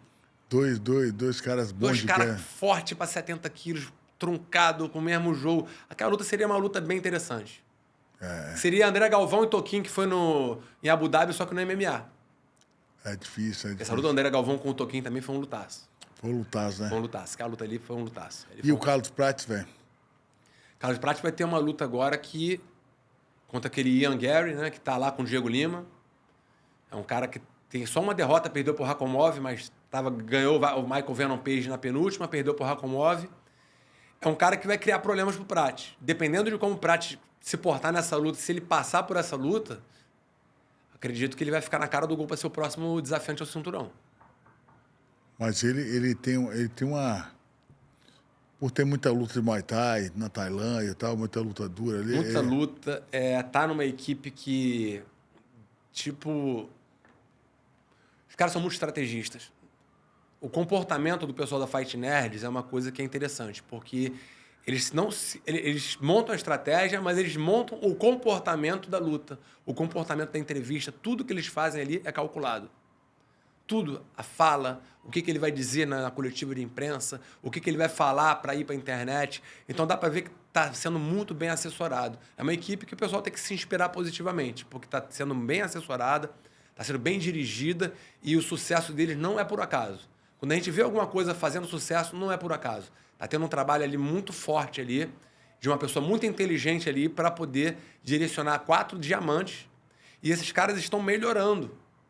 Então a equipe de treinadores dele já está de parabéns. Todos os treinadores já estão de parabéns, porque os caras estão melhorando a cada luta, estão trazendo elementos novos. Pô, o Ruff deu um giratório na última luta, tá sempre trazendo um elemento novo. Tem que se inspirar nesses caras. O Prato deu um nocaute daquele Li Jilan, pô, no chinês. Pô, aquele chinês é duro demais. Duro pra caramba. Pô, e os caras estão fazendo a coisa certinha. Tá sendo muito bem assessorado. Como eu falei, a gente tem material aqui no Brasil. A gente tem tudo aqui no Brasil. A gente tem grandes treinadores, a gente tem grandes equipes, a gente tem grandes... Ele passando essa luta aí, eu acho que o Carlos Prato já fica na cara do gol, né?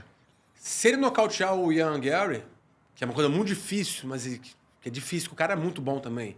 Mas se ele nocautear, eu acredito que ele tem que ser o próximo. O Dan Meister, eu acho que tá bem de olho já neles, né? Nos Porque dois, né? Nele e do Ruff, né? Nos caras da Fight Night, os caras entenderam. Nele do... O Jean Silva. Jean Silva e o Ruff nos 3 ali. Ô, Rogério, você morou nos Estados Unidos. A cultura lá é diferente da nossa. Os caras gostam de telecat, WWE. Por quê? Porque o WWE tem o trash talk, o cara xinga, o cara briga, o cara chama empurra. no final, eu já sei quem é o cara, mano. É um país que tá acostumado com esse tipo de cultura.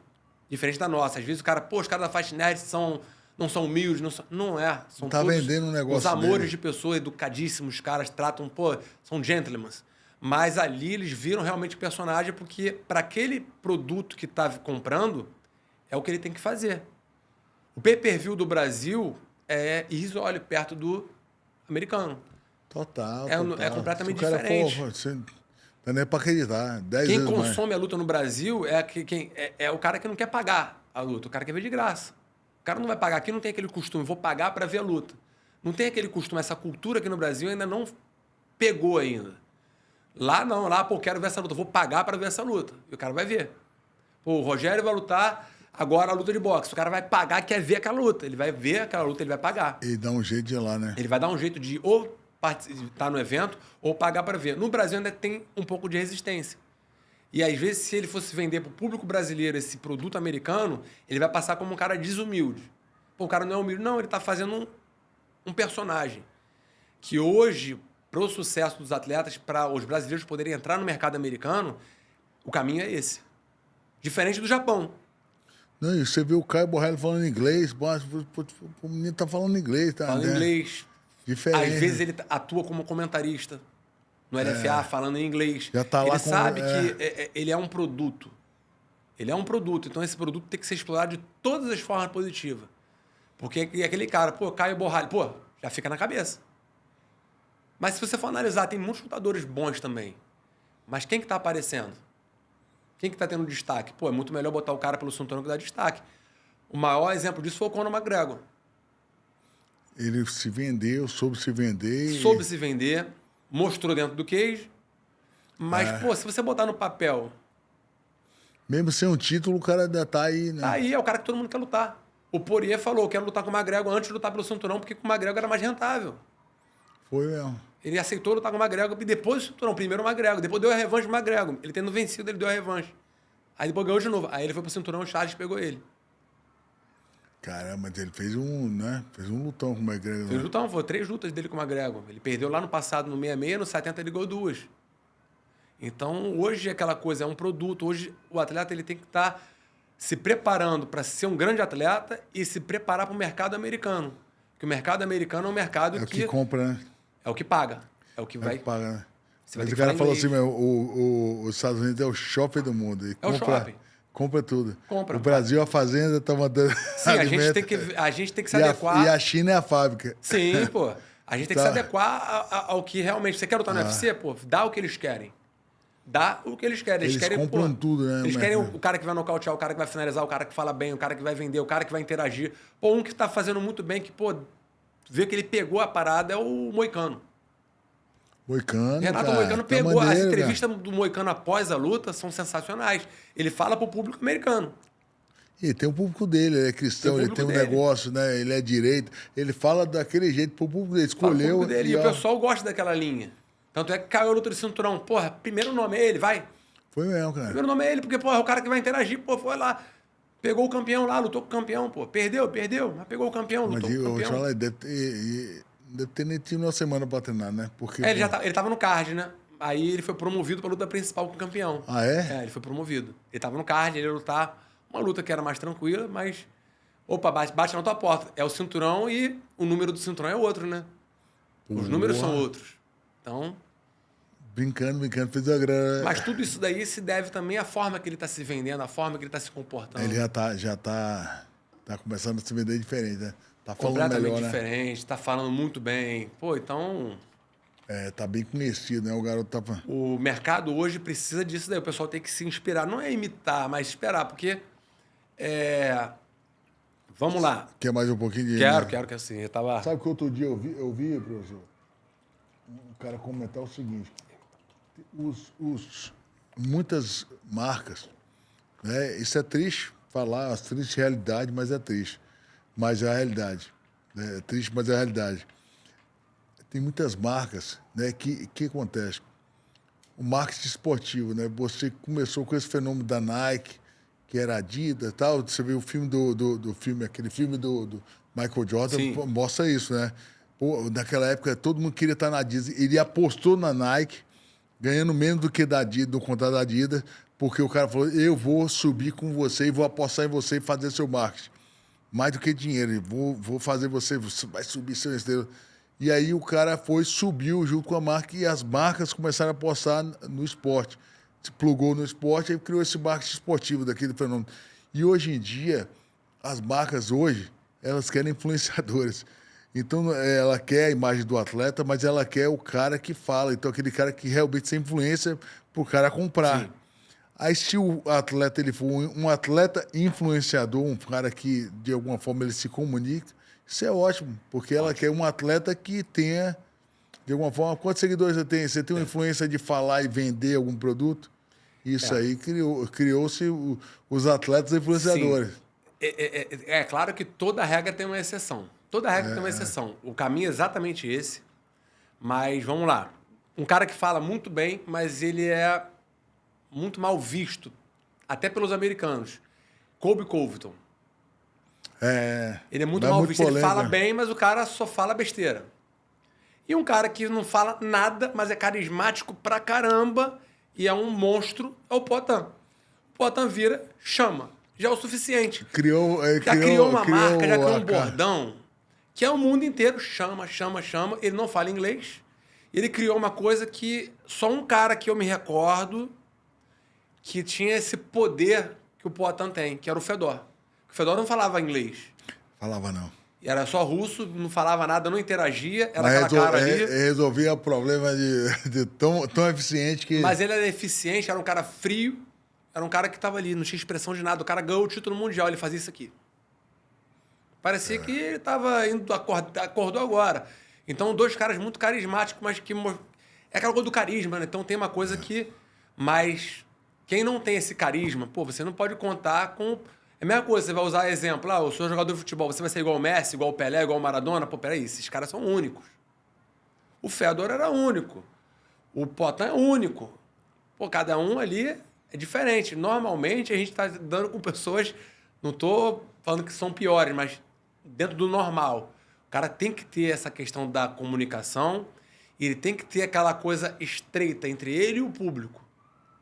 Ele fazer o público ali, trazer pro lado dele. A gente tá aqui no meio de um shopping agora, você é um cara que todo mundo quer te dar tchau, quer bater aqui, quer falar, porque você tem aquela identidade com o público. É aquele cara que criou uma simpatia com o público. Pessoal, pô, quantas dessa galera que viu você lutar se emocionou, pô, criou aquela simpatia. Isso é uma história, né? É história. Isso aí ninguém tira. Isso aí é a tua maior vitória. A bolsa da luta acaba, o dinheiro acaba, mas a história, o carisma, aquela coisa, fica. O cara vai olhar e falar, pô, esse cara não é metido. Eu vou lá falar com ele. Você entrou na televisão, na casa dessas pessoas todas sem pedir permissão. O cara tem, de alguma forma, ele tem Quanta intimidade gente comigo gritou, ainda, né? caraca, ganhou a luta, porra, man. Porra. E às vezes a gente não tem noção de como você influencia essas pessoas. Se você puder aproveitar isso pro bem, né? Eu vejo muito isso. Você também tem que aproveitar isso pro lado bem. Lado né? bom, porque tudo na vida passa. É. Tudo passa. A carreira passa. O cara vai ficar velho, vai ter... Vai ficar velho, tudo passa. Mas o que fica? O que você deixa? O teu legado vai ficar para sempre.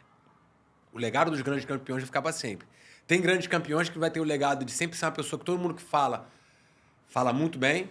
E tem aquele cara que o pessoal fala, foi um gênio dentro do cage, foi um gênio no futebol, mas fora dele foi um cara meio que poderia ter sido melhor. Mas na rua deixou a desejar, né? Deixou a desejar. É normal. É aquela pessoa que... Eu sempre falo com as minhas alunas. Infelizmente, a gente é muito solidário com o fracasso, mas poucas pessoas sabem lidar com o sucesso. O sucesso é uma faca de dois gumes. Se você não souber lidar com o sucesso... Você fica arrogante pra caralho. Então tem que ter cuidado. Porque às vezes você tá comendo alguma coisa, a pessoa quer tirar uma foto contigo. E para você, a pessoa tá te interrompendo, mas para aquela pessoa é um momento único. Ela viu aquela oportunidade de tirar foto com um grande ídolo dela. E se você fala alguma coisa ali que para você é normal, para aquela pessoa vai ficar ou muito positivo ou muito negativo. Então se prepare para o sucesso. Porque, como qualquer coisa que você trabalha bem, te desgasta. Trabalhou bem feito, vai chegar em casa depois de um dia muito bem trabalhado, você vai chegar cansado. Então se prepara para o sucesso, que o sucesso desgasta.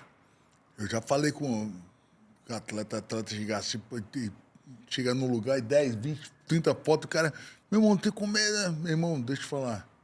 Fica em casa, mano. Não trata os outros mal, não. Porque se você tratar os outros mal, você fez de tudo sua vida toda pra estar aqui. Chega na hora que você não vai tratar o fã bem. Você tem que, o cara vai ter que entender isso goela abaixo mesmo, né? Exatamente. Pô, eu tinha um aluno na academia que o sonho dele era uma camisa do Minotauro autografada. O cara, quando o Minotauro lutou com o Bob Sapp, o cara chorou. Eu trabalhava nessa época com ilha de edição, que pô, naquela época dar aula era muito difícil. Hoje eu consigo sobreviver tranquilamente dando aula, mas naquela época eu tinha que dar aula e fazer ilha de edição, trabalhar com turismo, então eu me desdobrava. Aí o cara levou lá para eu um DVD, para eu transformar o DVD em outro DVD, para ele ter a luta do Minotauro com o Bob Sapp, que foi um evento chamado Dynamite. Dynamite, 2003. Dynamite. Cara, que a luta principal foi Sakuraba com Crocop. Minotauro lutou com o Bob Sapp, lutou o Vanderlei Silva, abriu o evento com o japonês. Teve luta do... Mas teve bastante luta interessante nesse evento. Teve K1, Ernesto Russo contra Sammy Shield. E foi essa luta do... Pride contra o K1. Né? Foi um evento gigantesco no estádio de futebol, aberto. Eu lembro dessa luta. 2003. 2003, exatamente. E aí, pô, eu filmei, o cara chorava. O cara ficava vendo essa luta toda hora.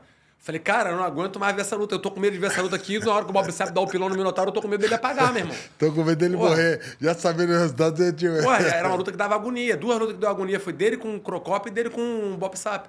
Crocop também, né? A do Crocop deu agonia. Aquela luta deu agonia. Porque o chute do Crocop, a impressão que dava era que o cara tava com um bastão de beisebol dando porrada nele. Tá batendo e porra, você vê... cara desgraçado. O cara era aquele cara era terrível. Aquele cara era bom pra caramba. Era terrível. Aquele cara era... Eu também acho que as duas lutas mais difíceis do rodeio foi a do Crocop e a do... E aí, pô, aquela coisa, pô, você tá lutando com um cara que foi pra guerra. O cara lutou uma guerra, o cara lutou aquela guerra da Croácia com a Sérvia, que era o antigo Iugoslávia. O cara vai ter medo de... Porra, o cara... Tem nada a perder, cara. Cara é... Pô, aquela luta ali foi... Aquele ali foi prova de macheza. Ali foi, né? Aquele ali foi prova de macheza. Aquele ali, pô, o cara que passa por aquilo... Botaram esses dois aí, você vai chegar vivo no UFC, vai chegar... Pô, é prova de macheza ali. O cara deve ter perdido uns anos de vida naquela luta. Pô, as duas ali. Aquela do pilão ali, eu lembro que a gente tava com o médico, o cara era médico de coluna. Terminou a luta, falou, entra no carro, vou te levar no hospital. Eu falei, não quebrei a coluna, não quebrou, irmão. Às vezes você quebra alguma vértebra, racha, sim, e você nem sente, vai sentir depois. Aí fez lá o exame e, graças a Deus, não teve nada na coluna dele. Eu me lembro que a primeira vez que eu vi o Minotauro na rua, assim, foi... Acho que foi na BTT, que eu e meu irmão, a gente é muito amigo do Paulão Filho. A gente foi lá ver um treino do Paulão. Paulão, gente boa demais. Paulão Filho, pô, um monstro, né? Que era um cara que, na época dele, ele era considerado ao lado do Anderson como as potências do 84 kg mundial. Era Anderson e Paulão. Pô, quem era o cara que poderia bater o Anderson? É o Paulão. Quem pode bater o Paulão? É o Anderson. Eram os dois. Aí depois o Anderson seguiu e virou esse monstro sagrado e o Paulão tomou outro rumo, não conseguiu ter o mesmo sucesso. Mas o Paulão era o cara que, pô, tinha uma legião de fãs, era um cara muito interessante. E a gente No jiu-jitsu, então, pra mim, era o cara mais duro que eu já treinei. Exatamente. Disparado no e eu fui ver o Mundial do Paulão, eu me lembro que fui ver o Mundial dele em 96. Sabe pra quem o Paulão perdeu? Pro Marcelo Ará, que hoje é o vereador. Mentira. O Ará ganhou do Paulão, fez a final contra o Iga Inoue. O Ará? O Ará. Cara, o Ará ganhou do Paulão. O Ará Ará é duro assim? O Ará era duro. Faixa azul? Faixa azul, na azul. Ganhou do Paulão e perdeu pro Iga. Foi no mesmo dia que o Valide perdeu pro Roleta. O Libório finalizou o Renko Pardou. Caramba, que o Valide perdeu por... Não, era 98? 96. 96. Tava lá no Tijuca Tênis Clube vendo esse campeonato de jiu-jitsu. Caramba, foi quando eu vim morar no Rio. Muito tempo. Eu acompanhava isso aí tudo. Tava na Bahia, vim morar no Rio. Ficava 96. vendo tudo isso daí. Ficava vendo isso daí. Se eu não me engano, o falecido Oswaldo Paquetá tinha... Ele ficava filmando lá as lutas. Ele filmava tudo ali embaixo do ringue. Sim. Do ringue no tatame, né? Na beira do tatame, ele ficava filmando tudo. Aí a gente Se queria eu não me engano, ver a final do Roleta foi contra o Bebel.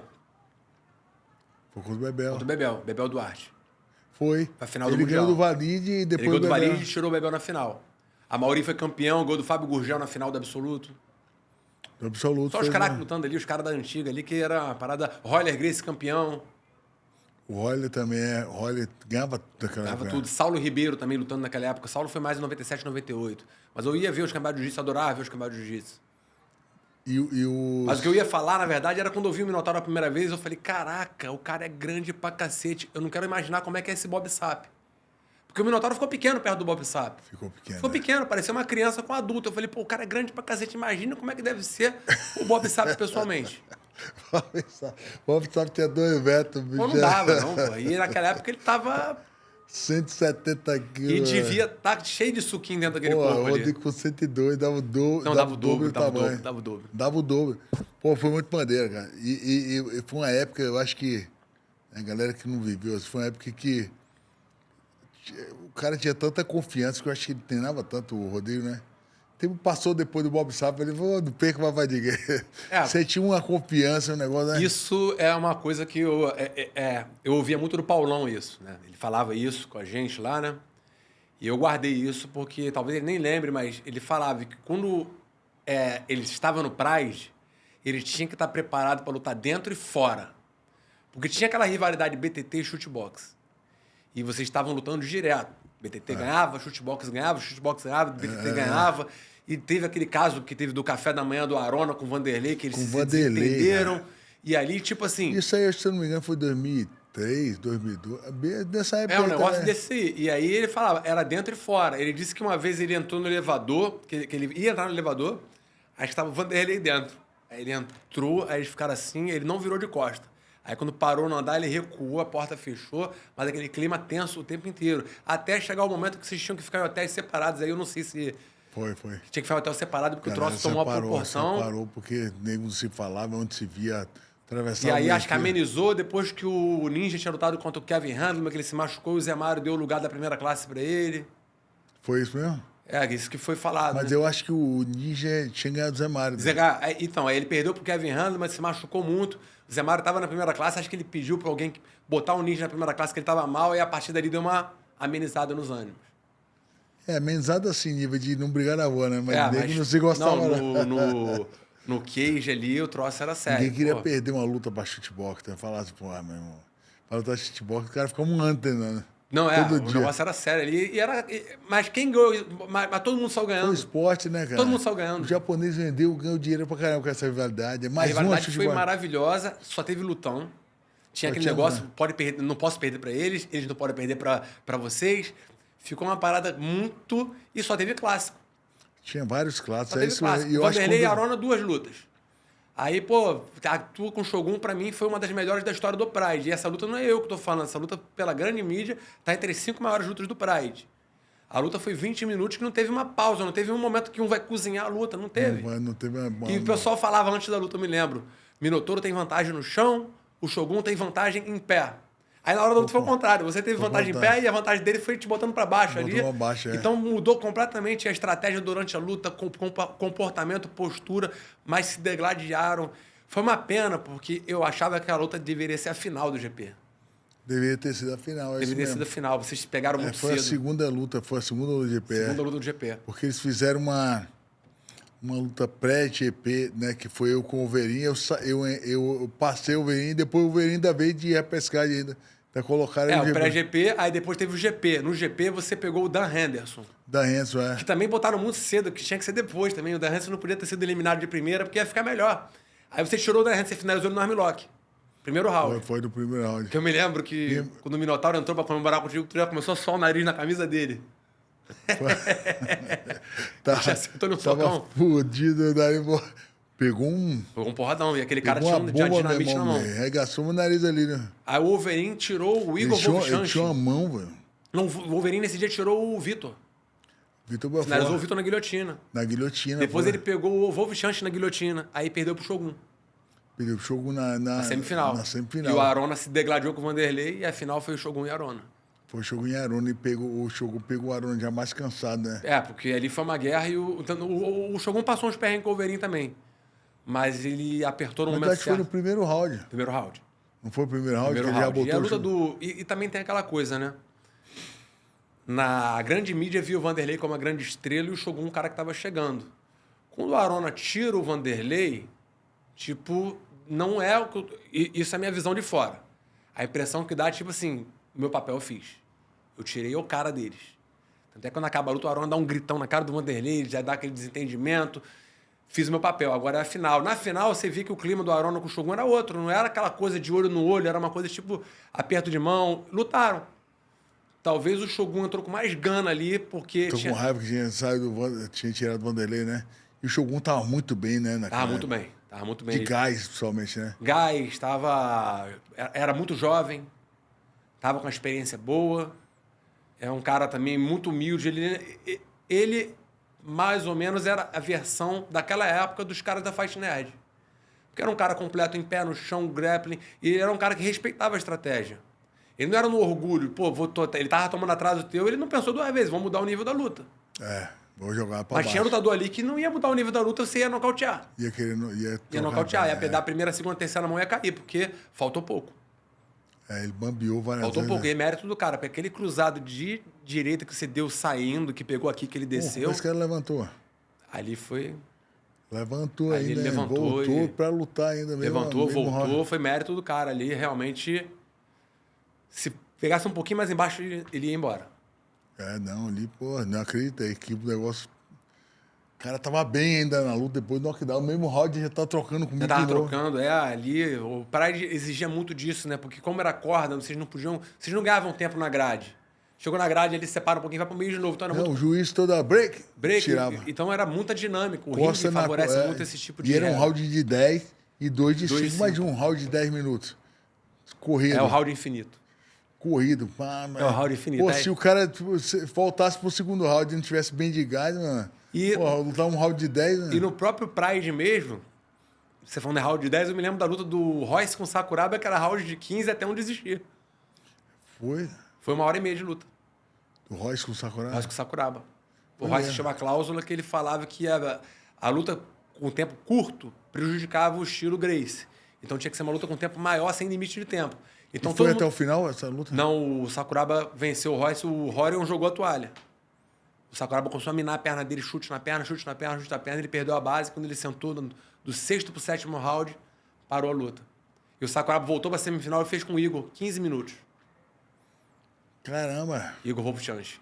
Aí ele perdeu pro Igor, né? Aí não voltou. Aí quem jogou a toalha foi o Takada. Sério, cara? É.